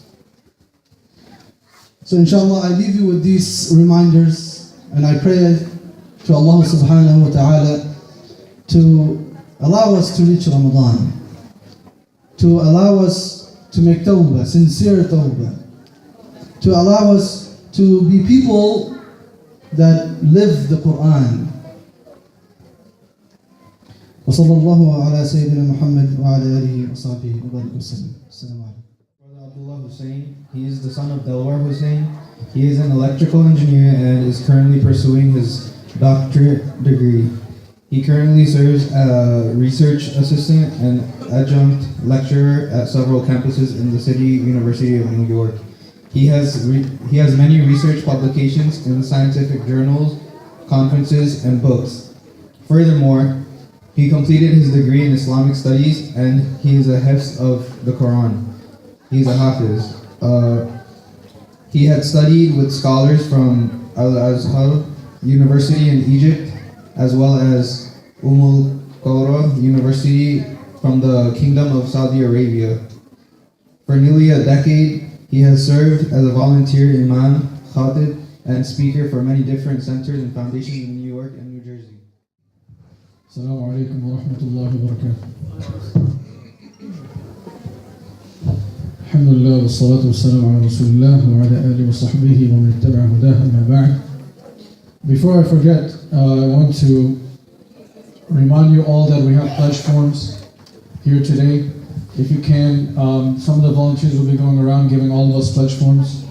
If you can kindly donate, you can submit it today or you can mail it in. The address is here. We have envelopes, you can mail it in during Ramadan. If you want to increase your ajr, inshallah, as we know in Ramadan, Allah subhanahu wa ta'ala multiplies all the good deeds by many folds.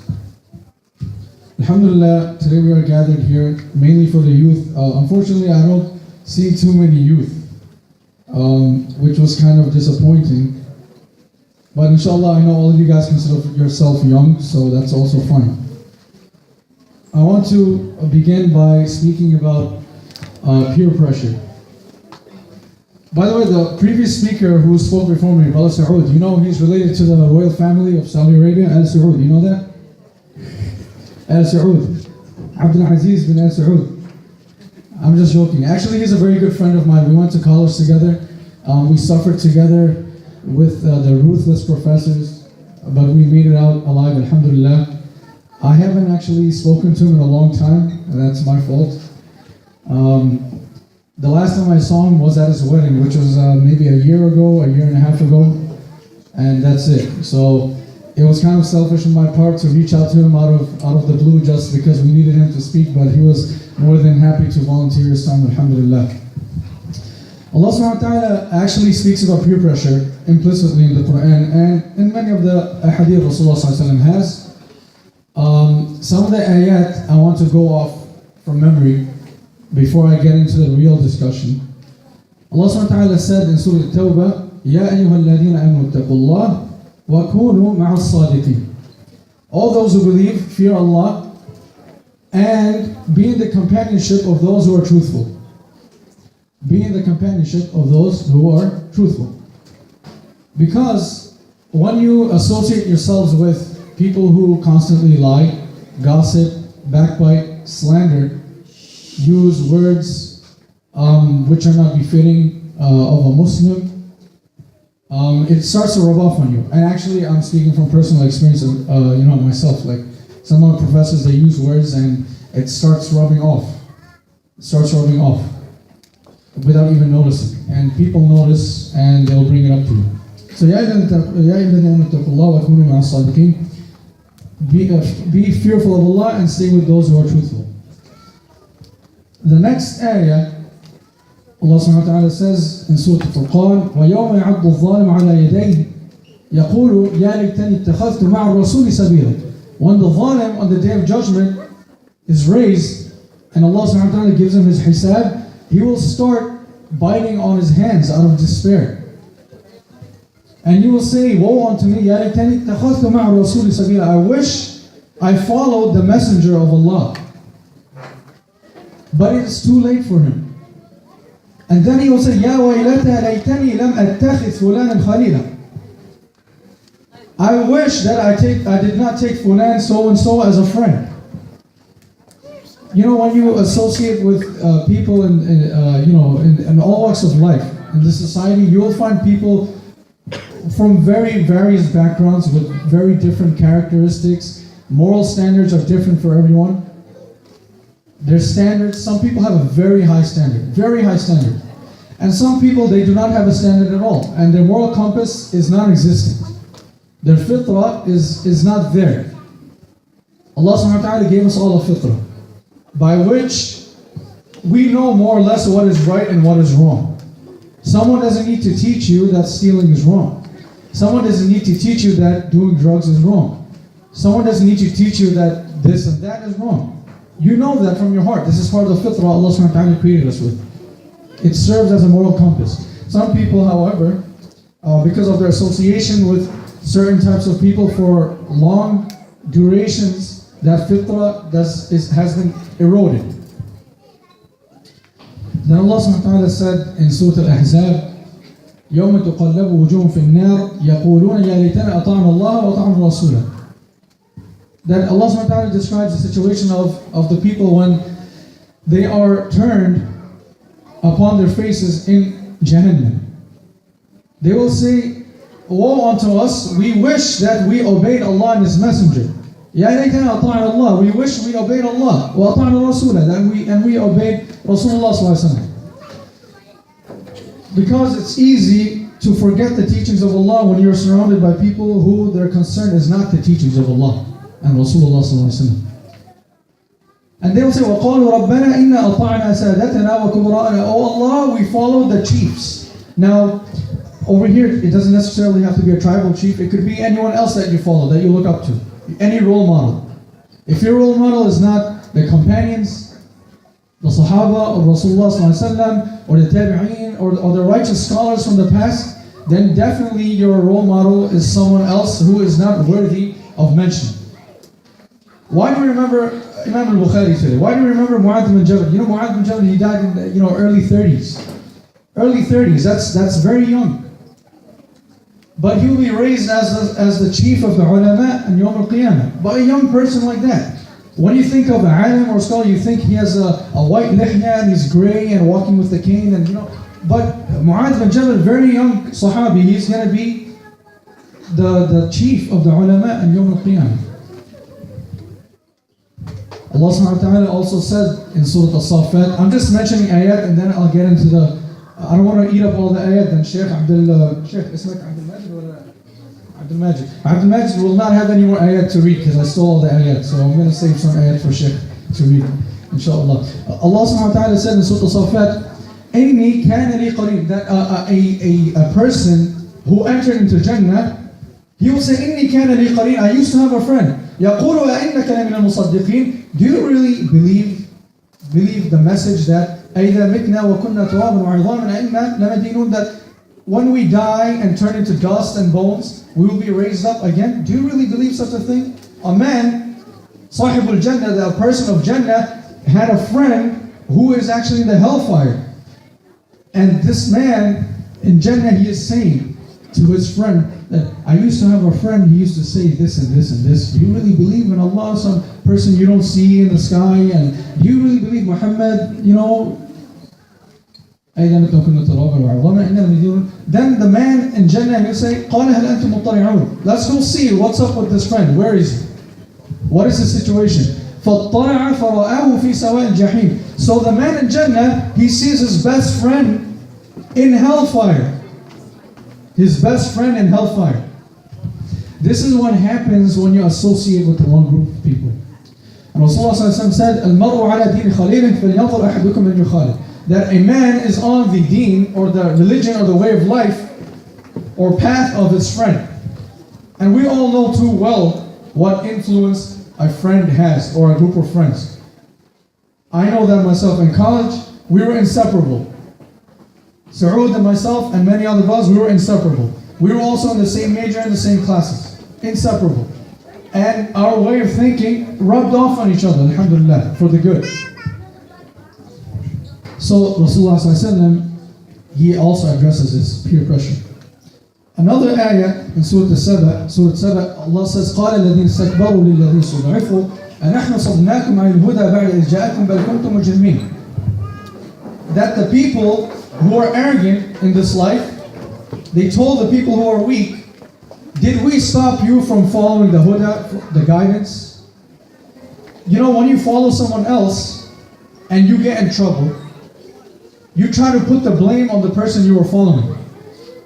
For example, let's say you thought doing dua after jama'ah was sunnah.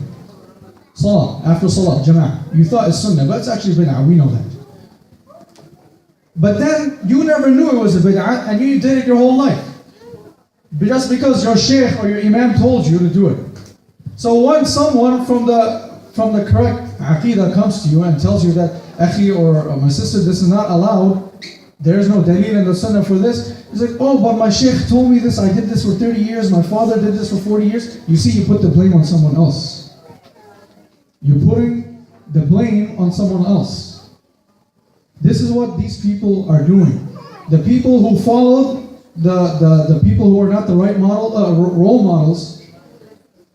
It could be Muslim, it could be non-Muslim. If you're following the wrong people, on the day of judgment, when Allah asks you and puts you to question, puts you to task for such things that you did because you followed someone else, you will say the same thing. You'll say, oh Allah, they told me to do that. So then, the people that you're blaming, they will tell you, did we really force you to follow us? Did we really push you away from the guidance? You chose to follow me. I only called you, right? Shaitan says the same thing. In Surah Ibrahim, وَقَالَ الشَّيْطَانُ لَمَّا قُضِيَ الْأَمْرُ إِنَّ اللَّهَ وَعَدَكُمْ وَعْدَ الْحَقِّ وَوَعَدتُّكُمْ فَأَخْلَفْتُكُمْ وَمَا كَانَ لِي عَلَيْكُمْ مِنْ سُلْطَانٍ إِلَّا أَنْ دَعَوْتُكُمْ. That Shaitan says, I did not have any power over you, except I only called you, فَاسْتَجَبْتُمْ لِي, but you answered me. You answered me. I didn't force you to do drugs. I didn't put the gun to your head. You did it of your own free will. So don't blame me, blame your own selves. Did we stop you from following the guidance? And normally when we see someone with riches and wealth and worldly possession and education and the mata' of this life that Allah subhanahu wa ta'ala has given him, we want the same thing. We want it. We say like, oh, he has a Benz, how come I don't have a Benz? Oh, he has 3 Audis, how come I don't even have one? How come Allah gave that to him, but Allah didn't give it to me? This is what we think. We may not say it, but it is there. And it is a thought process that is normal of a human being. And Allah says something to this effect. When you see someone in a higher position than you, he may not even be morally sound. He may not be even religiously sound, but you still want to be like him. And Allah gives the example of Qarun, who was an advisor and contemporary of Fir'aun. Qarun was one of the richest men in the time of Fir'aun. Matter of fact, the keys that he had to open his treasures needed to be carried by many men.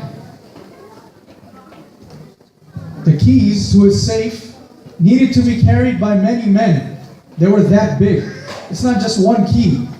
Just you could pick it up with the thumb. He needed many men, like an army, to carry the key because it was so big. That's how rich he was. That's how big his keys were for his safe. Like, you know, you have a safe deposit in the bank, like that.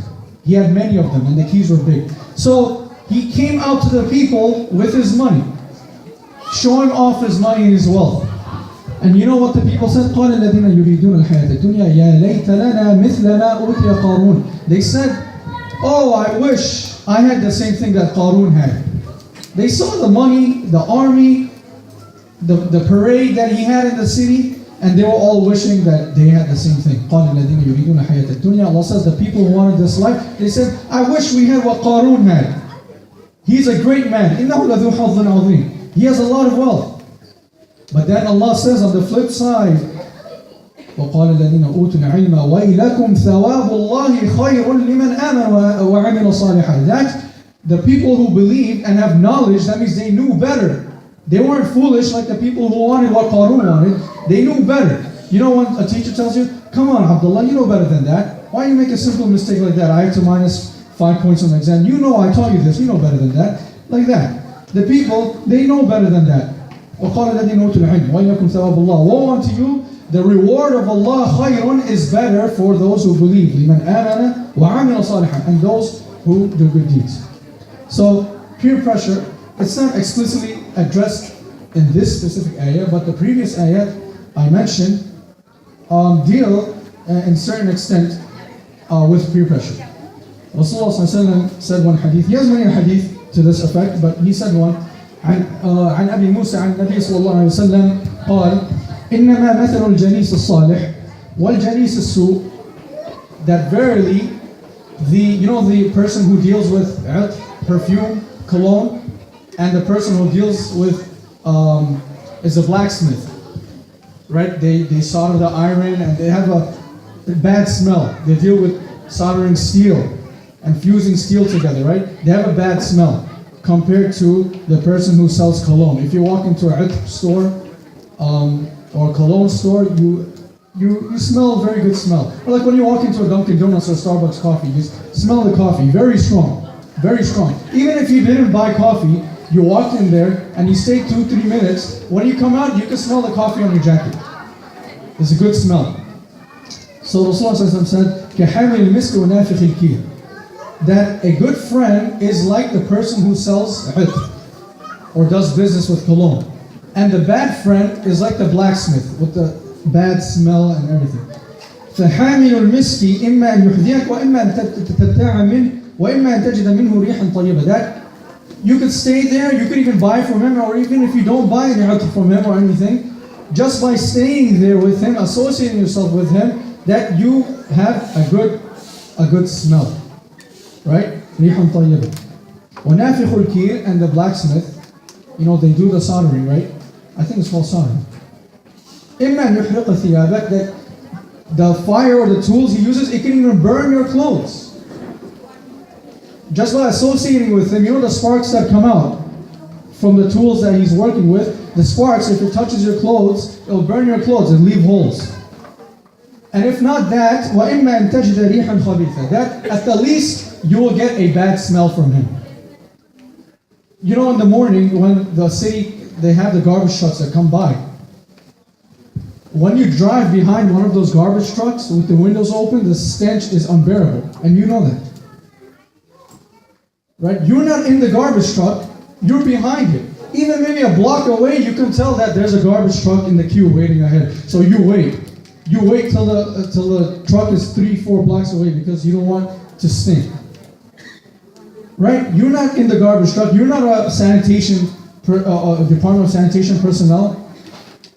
But the smell affects you because you are in close proximity to the source of such an evil. I want to end with one story. It's actually a big story. It was recorded by Ibn Kathir and Ibn Ishaq and Sirah, and it is also recorded by Imam Muslim and Riyadh al-Salihin. We all know Surah Al-Buruj. Surah Al-Buruj. وَالسَّمَاءِ ذَاتِ الْبُرُوجِ وَالْيَوْمِ الْمَوْعُودِ وَالشَّاهِدِ وَالْمَشْهُودِ. What is the surah dealing with here? The first half of the surah deals with Ashab al-Ukhdud, the people of the ditch. The people of the ditch. A ditch, a ditch. You dig that big trench into the earth. Now, what is the story of Ashab al-Ukhdud? The whole hadith is about 2 pages long, so I'm not going to narrate it. I'm not going to read it, but I'm just going to summarize it. The hadith revolves around a young boy, a shab, a young boy. Not a man, but a young boy. That's the whole story, central to the story. And Rasulullah ﷺ said, كَانَ مَلِكٌ فِي مَنْ كَانَ قَبْلَكُمْ, there was a king before you in the past generations. وَكَانَ لَهُ سَاحِرٌ, and he used to have a magician, magic, real magic. Not illusions of the eyes, but real magic, meaning they associated with the jinn and had contact with the supernatural world, and they did magic tricks for the king in the court. فَلَمَّا كَبُرَ قَالَ لِلْمَلِكِ When the magician became old, there was one magician in the whole town for the king. So when the magician, he became old, he told the king, إِنِّي قَدْ كَبُرْتُ I became old.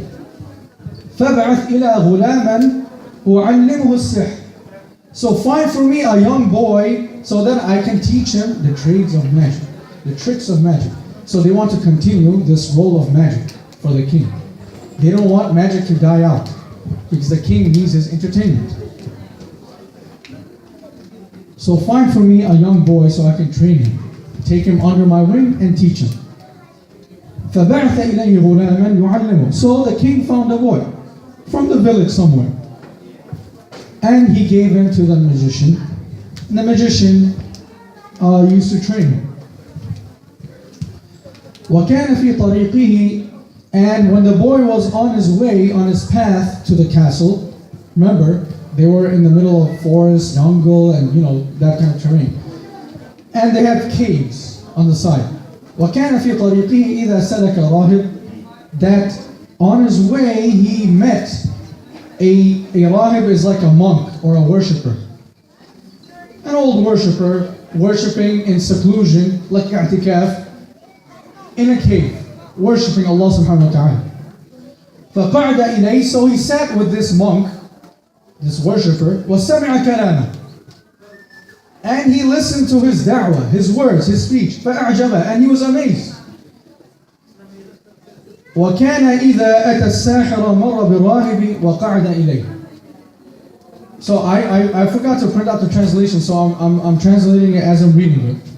So please excuse me for the little joltiness of the translation. I'm translating on the fly. So when he went to the magician, he also, the same way he sat down with the worshipper, he also sat down with the magician, but he didn't tell him anything. فَإِذَا أَتَى السَّاحِرَ ضَرَبَهُ Then when he came to the magician hid him. You know why he hid him? Because he was late, because he was sitting with the worshipper. If the magician said, be here at 10 o'clock, and he got distracted, a young boy just found someone in the cave, and he just sat down, listened to him a couple of hours, and then the magician is angry. You do not piss off the magician of the king. You don't know what he's going to do, turn you into a snake or a monkey or whatever, these magic tricks. So the magician hid him, little boy. So the boy, he complained to the worshipper that I sat with you yesterday and I was late and the magician hit me. He punished me for it. فقال, so the worshipper said, إِذَا خَشِيت If you are afraid of the magician, of course, who wouldn't be afraid? If you're a young kid, you get scared of your principal. Now if you're going to meet the president as a young kid and he's going to train you to be his chief of staff or something for the future or whatever, you'll be in awe. إِذَا خَشِيتَ السَّاحِرَ فَقَالَ If you are afraid of the magician, then say to them, give them an excuse. حَبَسَنِي أَهْلِي My people held me, my family didn't let me go from the house. They made me late. My family made me late. Just give a white lie to them. A white lie. It's not a real lie, but like a white lie. And if you're scared of your family when you're late, because you're sitting with me, wasting your time, according to them, if you're scared of your family, then tell them that the magician held you late. So if you're scared from the magician, tell them your family held you. And if you're scared from your family, tell them the magician held you. So in either case, the worshipper is trying to stay hidden, secret. Because at that town and at that time, anyone who professed Tawheed would be killed. There was no Muslim in the town. He was the only secret Muslim, and that is why he was hiding in a cave worshiping Allah. So that brings me to my next one, that this old man, for how many years he hid in the cave to worship Allah? The sacrifice that he made, right? To leave society, to become a hermit, to go off the grid. They say go off the grid. Disconnect your phone, your credit card. You don't digitally exist anymore. You actually don't exist. If you don't have a social security number, you don't exist in the country. Officially, you don't exist. There's no record of you. No papers, you are non-existent as so long the government is concerned.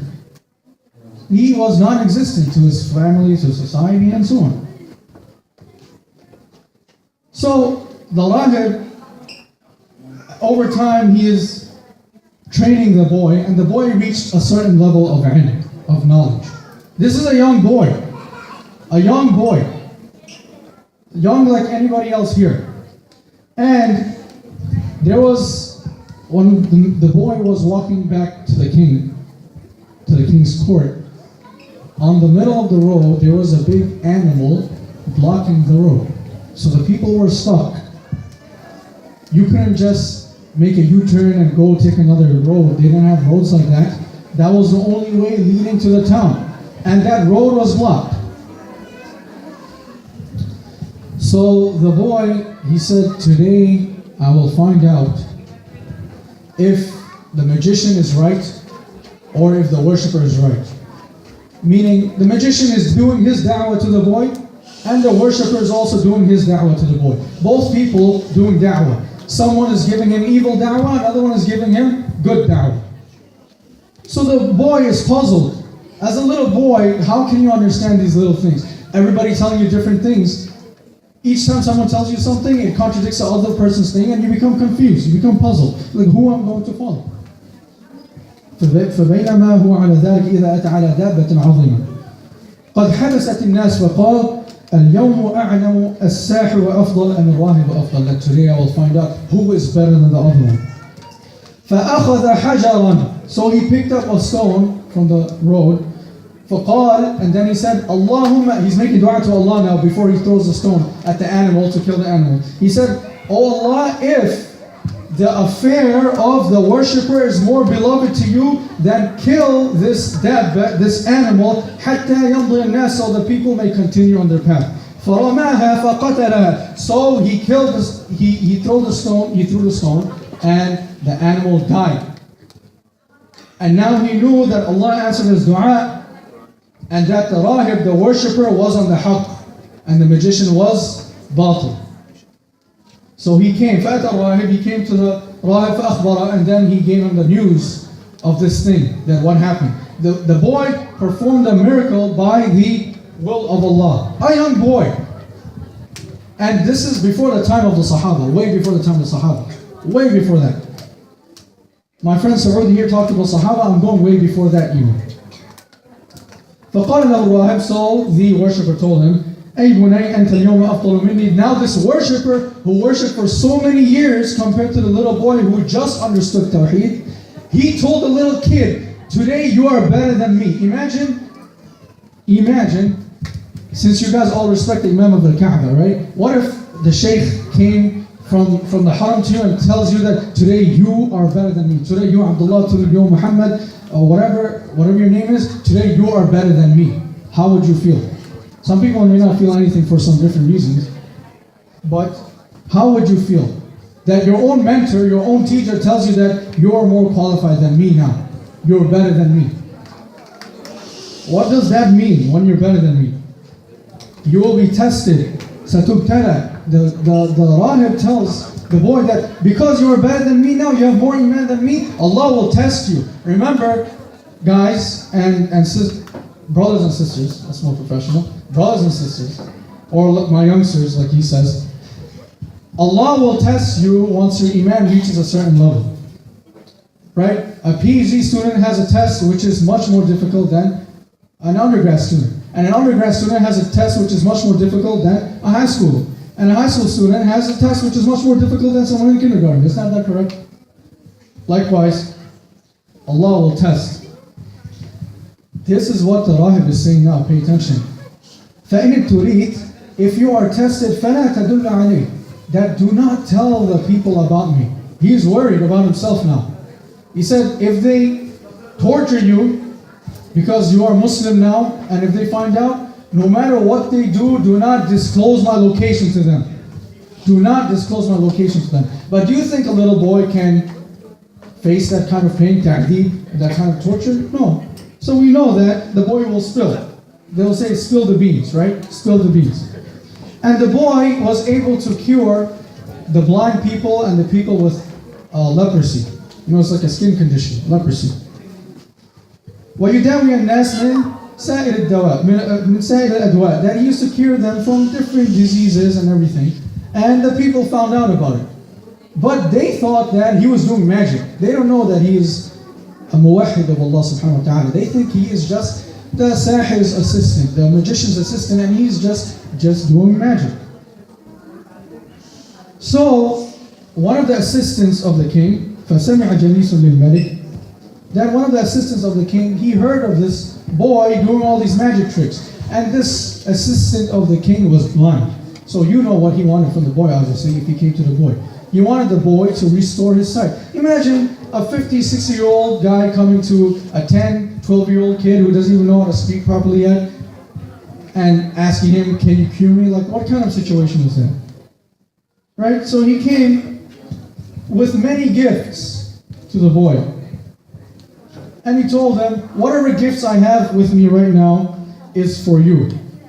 If, on the condition that you cure my blindness, you bring me back my sight. Now the boy, first time ever, after he became a muwahhid, a monotheist, he professes his faith to someone other than his mentor. And he tells this assistant of the king, إِنِّي لَا أَشْفِي أَحَدًا إِنَّمَا يَشْفِي اللَّهُ تَعَالَى, that I do not cure anyone of my own will, but it is Allah who cures. فَإِنْ آمَنْتَ بِاللَّهِ, so if you believe in Allah, دَعَوْتُ اللَّهِ, I will make dua on your behalf, and then He will cure you. فَآمَنَ بِاللَّهِ تَعَالَى, so the assistant of the king now became a Muslim. فَشَفَاهُ اللَّهُ, so Allah cured him. فَأَتَى الْمَلِكِ فَجَلَسَ إِلَيْهِ, so he went back to the king with his eyes back. And we know at that time they didn't have the medical procedures to restore eyesight. Even now it's a very risky thing and it's experimental a lot of times. And many times it's just not even possible. So the king noticed that, oh, my assistant for 20, 30, 40 years stumbling around, being blind. Suddenly he's walking on his own with his eyes open looking at me. What happened? So he said, مَنْ رَدَّ عَلَيْكَ بَصَرَكَ, that who returned back your sight to you? He's shocked. Because if the magician was able to do that, he would have done that a long time ago, because the magician was my magician for many years and you're my assistant for many years. So if he didn't do it all those years, somebody else must have done it. That's his logic. So who did it if it wasn't the magician? You know what he said? He didn't say the boy. He said, فَقَالْ رَبِّي, my Lord, وَرَبُّكَ Allah, and your Lord Allah. Could you imagine how angry the king was? The king thought he had exterminated Muslims from his town. He thought Islam was gone.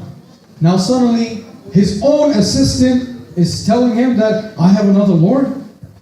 I thought I was the Lord. How can you say you have a Lord beside me?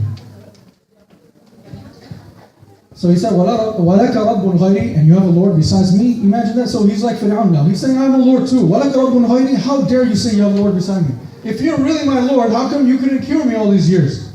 And how come the Lord of this boy did? What kind of Lord are you? That's the logic, you see. So then he took this assistant of his. It didn't matter how many years of loyalty he had to the king. He tortured him non-stop. فَلَمْ يُزَلْ يُعَذِّبُ حَتَّى دَلَّ عَلَى الْغُلَامِ, and then the assistant, he couldn't hold it anymore, and he spilled the beans and told him where the boy was. He told him the boy is the one who became Muslim and did this to me. فَجِيءَ بِالْغُلَامِ, so the boy was brought in chains.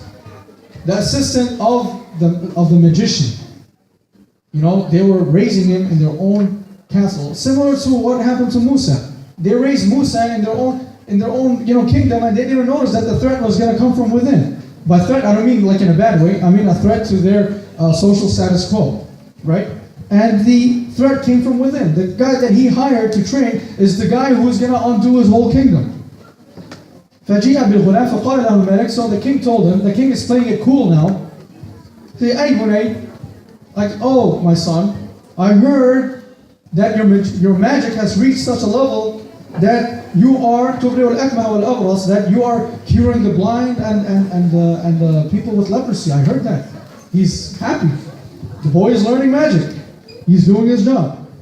تبرئ الأكمى والأبرص وتفعل وتفعل. The king is saying, and you're doing this and that and this and that, so on and so on. He's proud of the boy. The boy says, فقال إني لا أشفي أحدا. I do not cure anyone.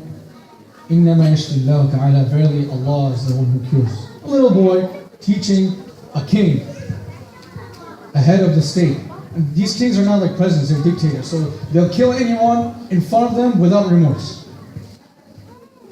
So this boy is standing up to the king.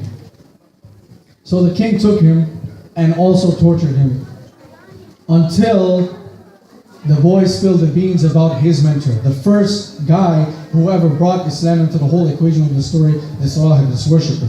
He spilled the beans. Of course, a little boy. If the assistant of the king himself couldn't bear the torture, what do you think a little boy? How could he stand? فَجِيءَ بِالرَّاهِبِ. So the worshipper was brought forth by the army in shackles. And the king did not ask the worshipper, oh, I heard you're doing this and this and this and you're teaching this and so and so. How is it possible? He didn't teach him. He didn't tell him these things the same way he told the boy, I heard you're doing this and this. He got down straight to the point because he knew that this worshipper was the source of this Islam.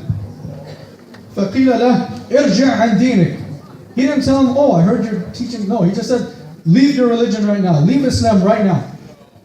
There's no discussion here. Just no negotiation. فَأَبَى. So he refused. فَدَعَا بِالْمِنْشَارِ. So they called the executioner and they placed a saw on the top of his head. These are not electric saws, by the way, with a nice, clean, smooth cut. These are blunt steel objects. It's like it has one handle here in the front and one in the back, and it's joined by a metal rod.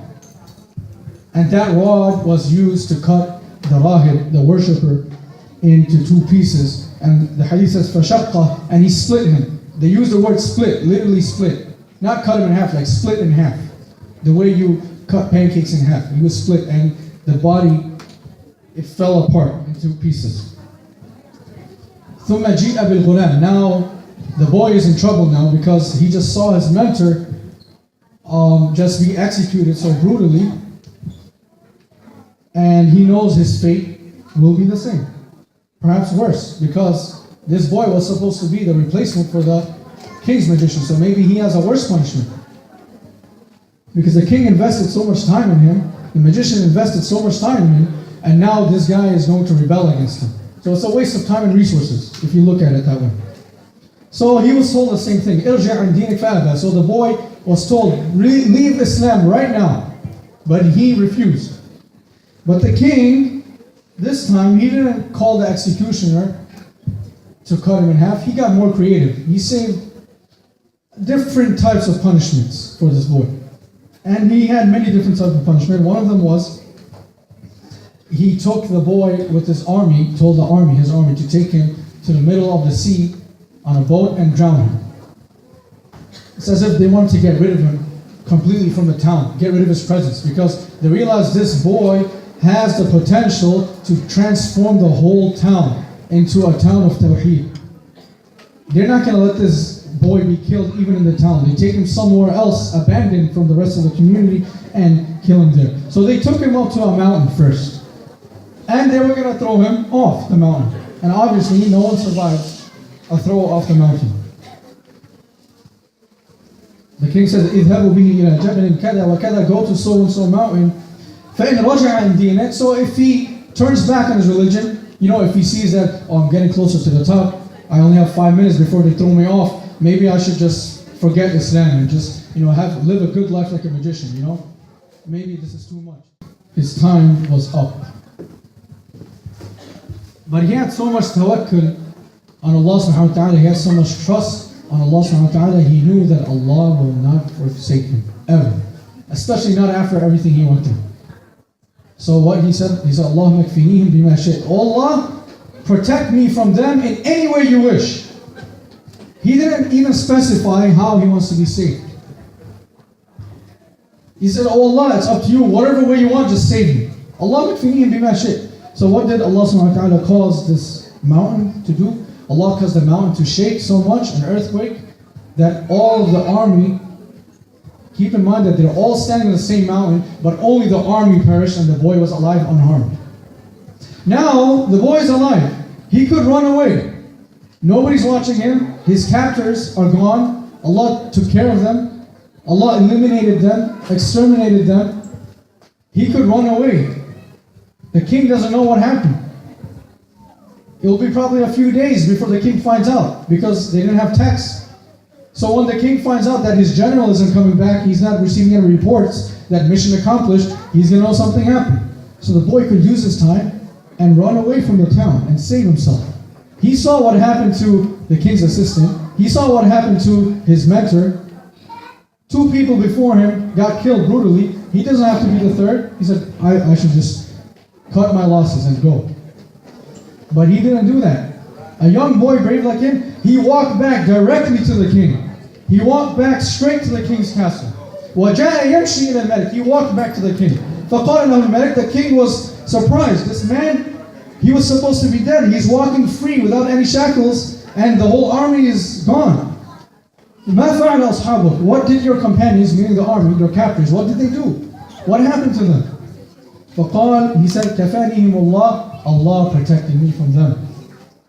So then the king, he still doesn't get the message. He still doesn't get the message. Stubborn, like Fir'aun. Thick-headed, hard-headed. You know, sometimes my dad says I'm stubborn too.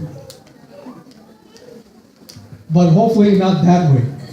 Hopefully not that way. Anyway, so the king, still stubborn, he comes up with another crazy idea. You know, it's like he's having fun, devising these creative ways to kill a little boy. Like, come on, you send an army after a boy and they could even handle him? That's such a disgrace, you know? You could even handle this little chump over here, right? Little chump. This little 5-6-year-old kid. Anyway, so then he said, take him to the boat, take him to the middle of the sea and drown him. But if he returns back from his religion, bring him back to me, because they're going to work on him again. So the army, they went to the middle of the sea. And of course, you know what happened. Same thing happened. He said, Allah makfinihim bima shi'ta. Oh Allah, protect me from them in any way you wish. Literally, the translation is not protect me. Allah makfinihim, that means, Allah, be enough for me. Be enough for me in any way you wish. Meaning, be enough of a protector. Find any way, be enough. Allah, you know how to say, Hasbunallah wa ni'mal wakeel. Allah is enough for us to deal with any tribulation or tragedy. Say, Allah, suffice me from them in any way you wish. And Allah subhanahu wa ta'ala caused the waves to overcast the boat and drown the whole army except the boy. Again, round 2. And the boy still did not run for his life. He came back to the king, and of course, you know what happened again. The same dialogue repeated itself. But this time, the boy, he was smart. He said, look, instead of just me one-on-one having this dialogue with the king, how about I open up the forum for the whole town? How did he do that? Right now, he's a captive. He is a captive one-on-one. Just between him and the king. Nobody else is listening, so no one else is learning about the message of Tawheed. So the king, smart, the boy being smart, and receiving inspiration from Allah subhanahu wa ta'ala, he tells him, إِنَّكَ لَسْتَ بِقَاتِلِي, that you will never be able to kill me حَتَّى تَفْعَلْ مَا أَمُرَكَ, until you do what I command you to do. The boy is now letting the king know how to kill him. Imagine how would anyone in the same mind give his potential murderer a way to kill him? Telling him, this is the way to get me. My password for my security system for my house is this and this. I fall asleep at 11:30. By 12:15, I'm snoring like an animal, and I will not even hear, even if Day of Judgment happens, I will not hear anyone walking in my house. So you could come then with the gun and kill me. This is equivalent to what the boy just did. He told him, I will tell you a way to kill me. حَتَّى تَفْعَلْ مَا أَمُرُكَ بِهِ. You will not be able to kill me until you do what I tell you. So the king said, oh, that's good. قال ما هو? So he said, what is this way? He says, قال تجمع الناس في صعيد واحد. You gather all the people in one valley. One valley, one place. And you tie me to a tree. Timing. ثم خذ سهما. So you take and you take an arrow from my satch, from kinanati, you know the bow and arrow they use, and you put the arrow between the bow. ثم قل, and then say بسم الله رب الغلام. You say in the name of Allah, the Lord of this boy, and then you shoot and you'll be able to kill me. Nothing is possible except with the name of Allah. And we saw this, and this is what the boy is telling him. But how did the boy open up the forum for the whole town now? He said, you bring all the people together so they can watch. You kill me. And of course, the king, being smart, he did that. He gathered the people. And he tied the boy, as he was instructed, to a tree. And he took the bow from the boy's satch. You know the bag that they carry, the bow and arrows, the little bag. He took one bow from there. He didn't follow the instructions now from the boy. He shot the boy without saying Bismillahi Rabbil Ghulam. He shot the boy, and of course, he missed. He tried again. He missed. So he was making a fool of himself in front of the whole town of the army. He's like, oh my God, the king doesn't even know how to shoot. He leads the army, but he doesn't know how to shoot. A little boy who's not even moving. He's not a moving target. You know it's hard to hit a moving target. If you play Call of Duty, you know how hard it is. It's hard to hit a moving target. This little boy is tied to a tree, he's not moving, and you're going 50 meters wide. Well, it's like, you know, doing an air ball in basketball, right? You just missed the hoop by like miles. Just so bad. So the king, he had enough of his embarrassment, and he said out loud, Bismillahi Rabbil Ghulam, in the name of Allah, the Lord of the boy, and he shot the arrow, and the arrow hit the boy in the head, in his temple rather, and the boy, he touched his temple from the pain, and he became a shaheed and went back to Allah subhanahu wa ta'ala in the highest levels of Jannah. And when the people noticed this, now this is the fruit of you think the boy lost. You think, oh, the boy's such a loser. He told the king how to kill him, and he lost his life. He had such a rich life ahead of him. He was only 10, 12 years old. I mean, he didn't even start life yet, and he's already dead. What a waste. What a waste. Some people will think that way. But if you look what the boy was thinking, the people saw this and they said, Amanna bi Rabbil Ghulam. They started screaming that we believe in the Lord of the boy. We believe in the Lord of the boy. And the people around the king, meaning his assistants and his ministers, they said, you see what happened now? The very thing you feared was that the people learn about Islam and they become Muslim. Allah has brought that on you. Allah has made them Muslim. And exactly what you feared, that is exactly what happened. That is exactly what happened. So, Wallahu nazala bika hadrak, that the thing that you're afraid about and warning us about, Allah brought that down right on you. Qad amana an-nas, the people have believed. فَأَمَرَ بِالْأُخْدُودِ. So the king ordered the ditch to be dug. A ditch. That means a big ditch, not just a little hole to dig a plant, you know. And he ordered the people, the army, that whoever does not renounce their faith in Allah, they will be burned alive in this ditch. This is, we read Surah Al-Buruj all the time. Matter of fact, the Imam in my masjid, he reads Surah Al-Buruj a lot of times. A lot of times. From Maghrib Salah. He reads it a lot of times. But people, they don't understand what he's reading. The story behind it. So it becomes like a normal thing. Oh, he's just reading. But you don't understand. People were burned alive in a ditch following the murder of a young boy. They had no mercy in their heart.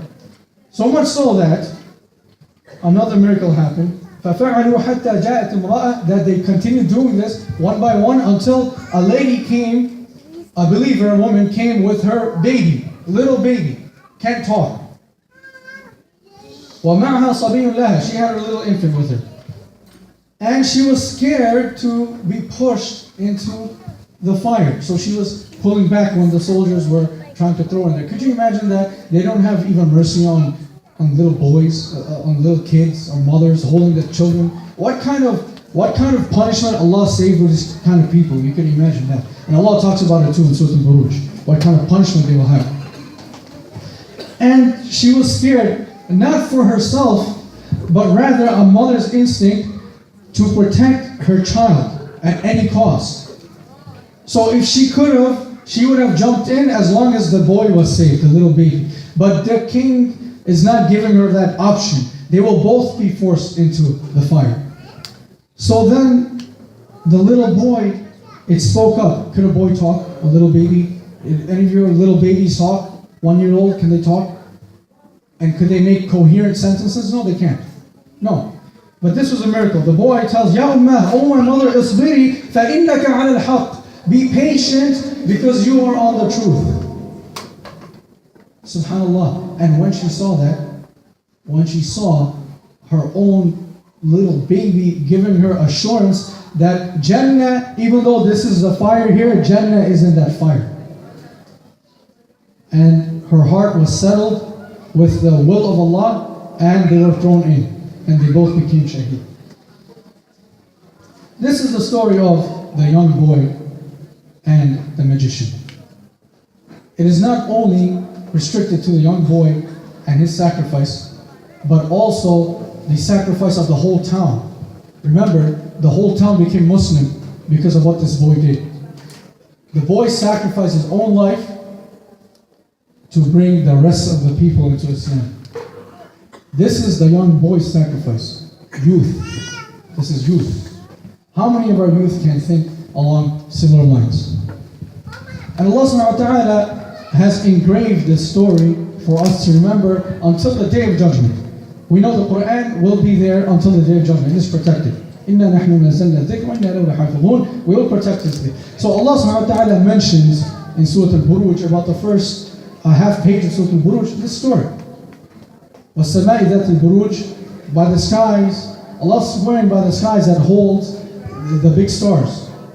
وَالْيَوْمِ الْمَوْعُودِ. And then Allah swears again by the promised day, meaning the Day of Judgment. وَالشَّاهِدِ وَمَشْهُودِ. And the days which are witnessed refers to the day of Jum'ah and the day of Al-Arafah. And then قُتِلَ أَصْحَابُ الْأُخْدُودِ. Allah swears, when Allah subhanahu wa ta'ala swears, it's a serious thing. It is a serious thing. When we swear by Allah, it is a serious thing, right? When we say Wallahi or Uqsim Billah or Qasam Billah, then we are claiming that we are putting our whole reputation down the line and making Allah as our shaheed, our witness to what we are about to say next. When Allah swears by other things, it is also a very serious thing. The people of the ditch were massacred. The whole town. And the fire that was burning with so much fuel. And what was the fuel of that fire? It was the people. The people were burning and sustaining the fire.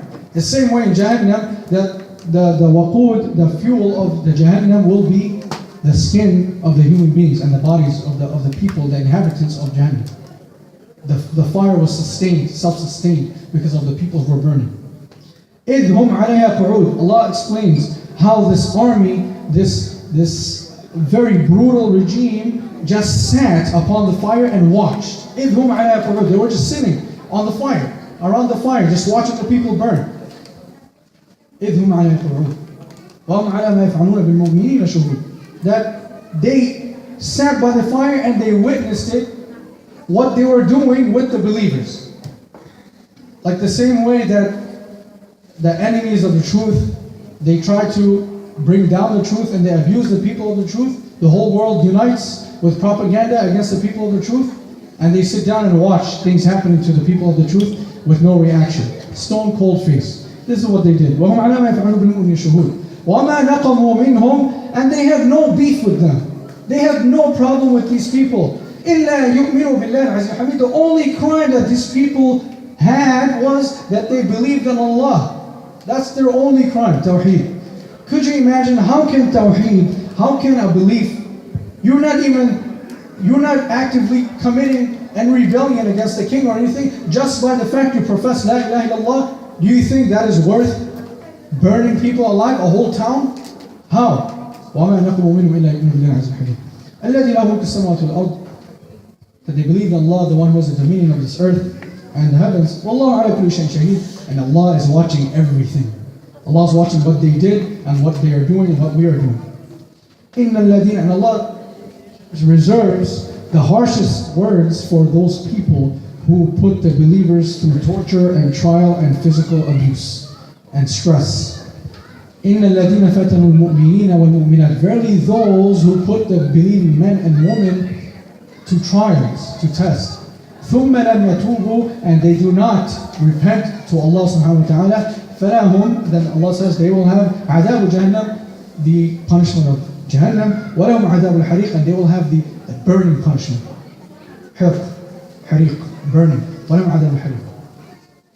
This is a story of the young boy and the king. I just wanted to bring this story and the hadith is long, so I just shortened it, and I didn't even bother reciting the whole thing. But I wanted to give you this story so you can relate this. And they have a cartoon, by the way, in Arabic and English for this hadith. I remember watching when I was a kid. My parents bought it for me, and I watched it. And at the time I didn't understand, obviously as a little kid, like, oh, you see a magician turning someone into a snake. It was funny, or like a monkey, you know. You don't understand. But now you understand what the surah, the tafsir, the reason why Allah SWT sent down this Surah Al-Buruj, a very so-called simple surah in Juz' Amma, you understand the magnitude and the story behind such a thing. So I hope inshallah that we can pass down this story to our children, and they will pass it down to their children, and so on, so that they may raise people who may not exactly be like the boy, but if they have at least, you know, a half or 1/3 of what this boy had of courage, this young boy, perhaps our ummah will start moving in the proper direction, and it is long overdue. It is long overdue. Jazakumullah khairan. I apologize if I have taken any longer than I should have. أقول قولي هذا وأستغفر الله ولكم. السلام عليكم ورحمة الله وبركاته. Sheikh Abdul Majid is the next speaker. He was an Imam in the Kingdom of Saudi Arabia. He has studied under many different scholars. He is also internationally renowned for his ability to recite the Quran like many famous reciters in the Arab world. He has served as Imam in many different countries, including Saudi Arabia, United States, and England, among many other countries. Assalamu alaikum wa rahmatullahi wa barakatuh. Inshallah, I'm going to recite with my own voice first, and then inshallah I will recite Surah Fatiha and last two ayah from Surah Baqarah with different famous Qari from Makkah and Medina. We'll inshallah conclude with that. أعوذ بالله من الشيطان الرجيم. بسم الله الرحمن الرحيم. يا أيها الذين آمنوا كتب عليكم الصيام كما كتب على الذين من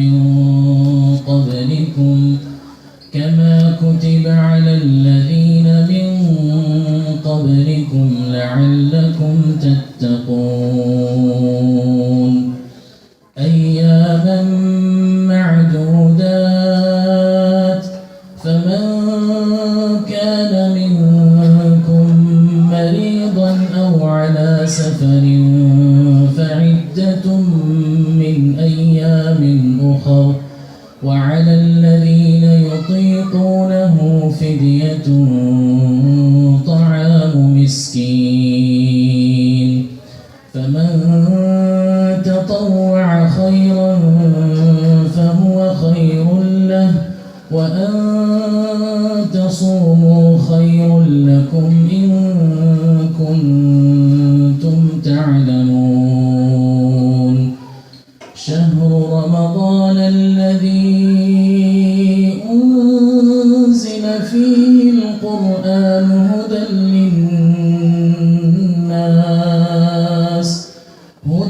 للناس وبينات من الهدى والفرقان فمن شهد منكم الشهر فليصم كان مريضا أو على سفر فعدة من أيام أخر يريد الله بكم اليسر ولا يريد بكم العسر ولتكملوا العدة ولتكبروا الله على ما هداكم ولعلكم تشكرون وإذا سألك عبادي عني فإني قريب أجيب دعوة الداع إذا دعان فليستجيبوا لي وليؤمنوا بي لعلهم يرشدون.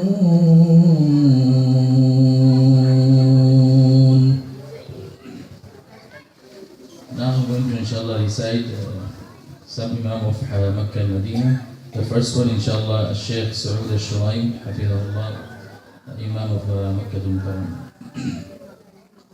أعوذ بالله من الشيطان الرجيم بسم الله الرحمن الرحيم الحمد لله رب العالمين الرحمن الرحيم مالك يوم الدين إياك نعبد وإياك نستعين اهدنا الصراط المستقيم صراط الذين أنعمت عليهم غير المغضوب عليهم ولا الضالين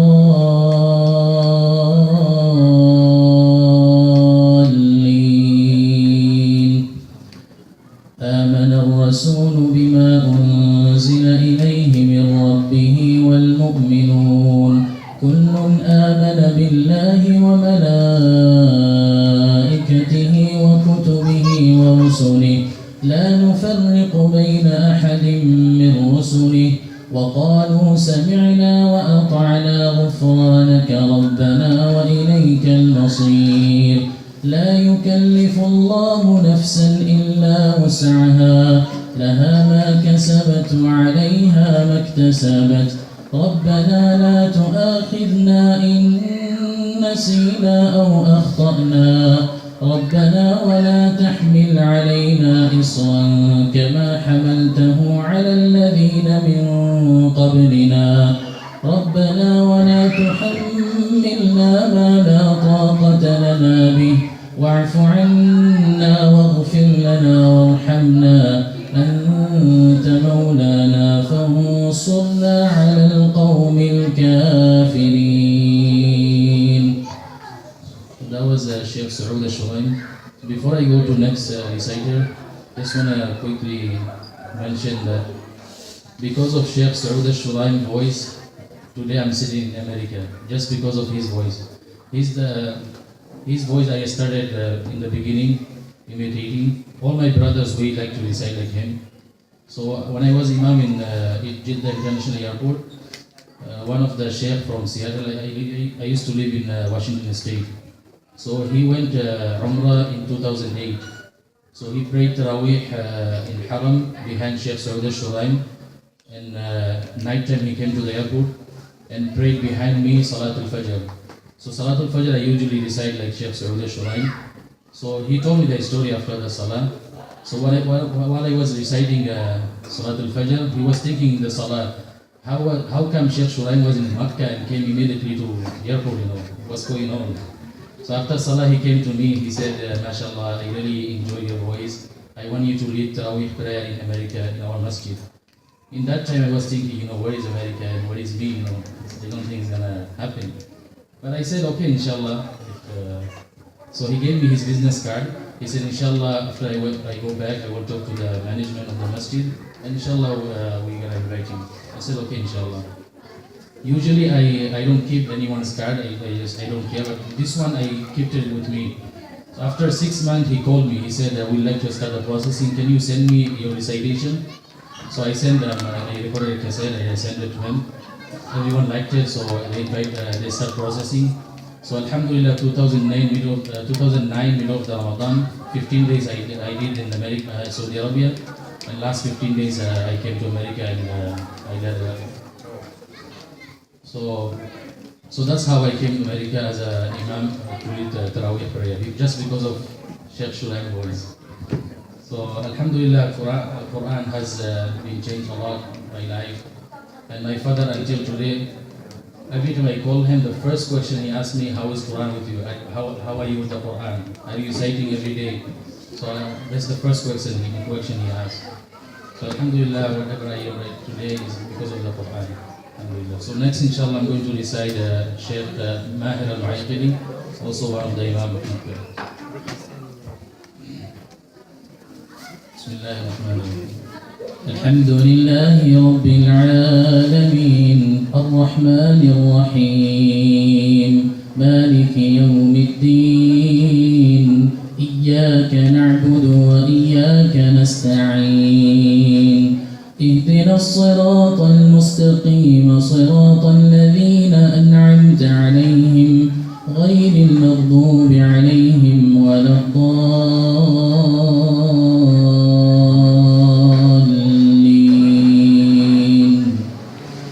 آمن الرسول بما أنزل إليه من ربه والمؤمنون كل آمن بالله وملائكته وكتبه ورسله لا نفرق بين أحد من رسله وقالوا سمعنا وأطعنا غفرانك ربنا وإليك المصير. لا يكلف الله نفسا إلا وسعها لها ما كسبت وعليها ما اكتسبت. ربنا لا تؤاخذنا إن نسينا أو أخطأنا ربنا ولا تحمل علينا إصرا كما حملته على الذين من قبلنا ربنا ولا تحملنا ما لا طاقة لنا به واعف عنا واغفر لنا وارحمنا أنت مولانا فانصرنا على القوم الكافرين. الشيخ علي الحذيفي, one of the senior imam in Medina Munawwara. بسم الله الرحمن الرحيم. الحمد لله رب العالمين الرحمن الرحيم مالك يوم الدين إياك نعبد وإياك نستعين اهدنا الصراط المستقيم صراط الذين أنعمت عليهم غير المغضوب عليهم ولا الضالين.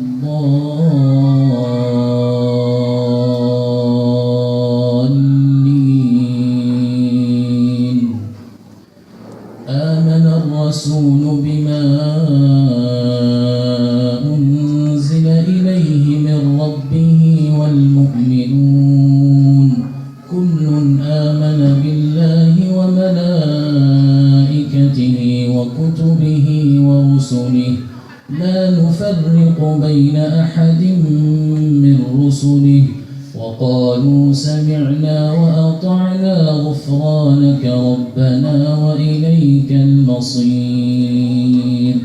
لا يكلف الله نفسا إلا وسعها لها ما كسبت وعليها ما اكتسبت. ربنا لا تؤاخذنا إن نسينا أو أخطأنا ربنا ولا تحمل علينا إصرا كما حملته على الذين من قبلنا ربنا ولا تحملنا ما لا طاقة لنا به واعف عنا واغفر لنا وارحمنا أنت مولانا فانصرنا على القوم الكافرين. الشيخ أبو بكر الشاطري حفظه الله. He was one of the Imam in Jeddah Now I think he's living in the UK. الحمد لله رب العالمين الرحمن الرحيم مالك يوم الدين إياك نعبد وإياك نستعين اهدنا الصراط المستقيم صراط الذين أنعمت عليهم غير المغضوب عليهم ولا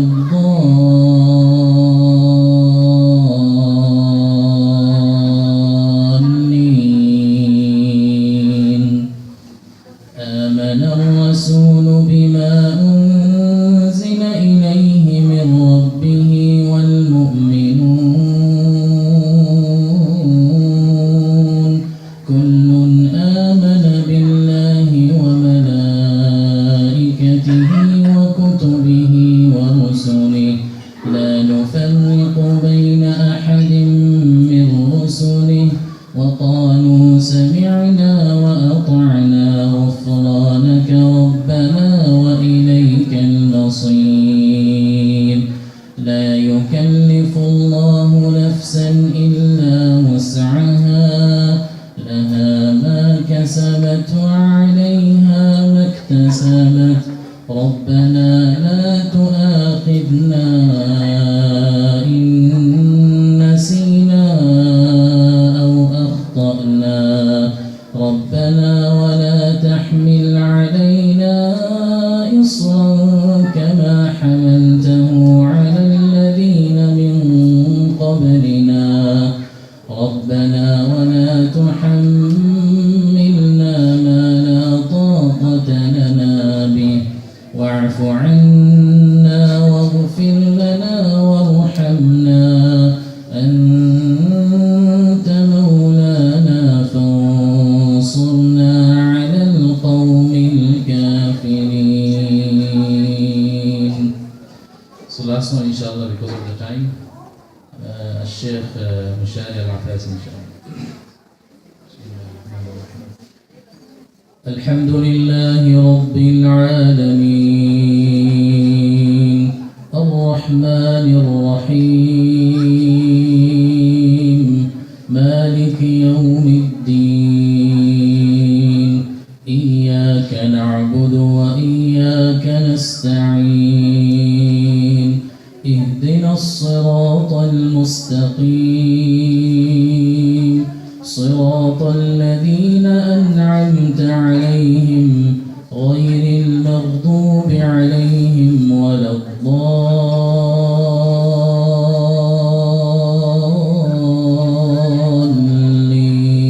الضالين آمن الرسول بما أنزل إليه من ربه والمؤمنون كل آمن بالله وملائكته وكتبه ورسله لا نفرق بين أحد من رسله وقالوا سمعنا وأطعنا غفرانك ربنا وإليك المصير لا يكلف الله نفسا إلا وسعها لها ما كسبت وعليها ما اكتسبت ربنا لا تؤاخذنا إن نسينا أو أخطأنا ربنا ولا تحمل علينا إصرا كما حملته على الذين من قبلنا ربنا ولا تحملنا ما لا طاقة لنا به واعف عنا واغفر لنا وارحمنا واعف عنا واغفر لنا وارحمنا أنت مولانا فانصرنا على القوم الكافرين سبحانك اللهم وبحمدك أشهد أن لا astaghfiruka wa atubu ilayk. Inshallah, I will be leading a Tawheed prayer in Masjid Ahlul Quran and Sunnah in South Ozone Park. Inshallah, I'll be leading a Tawheed prayer for them, inshallah. Jazakumullah khair. ربنا الله ربنا الله ربنا الله ربنا الله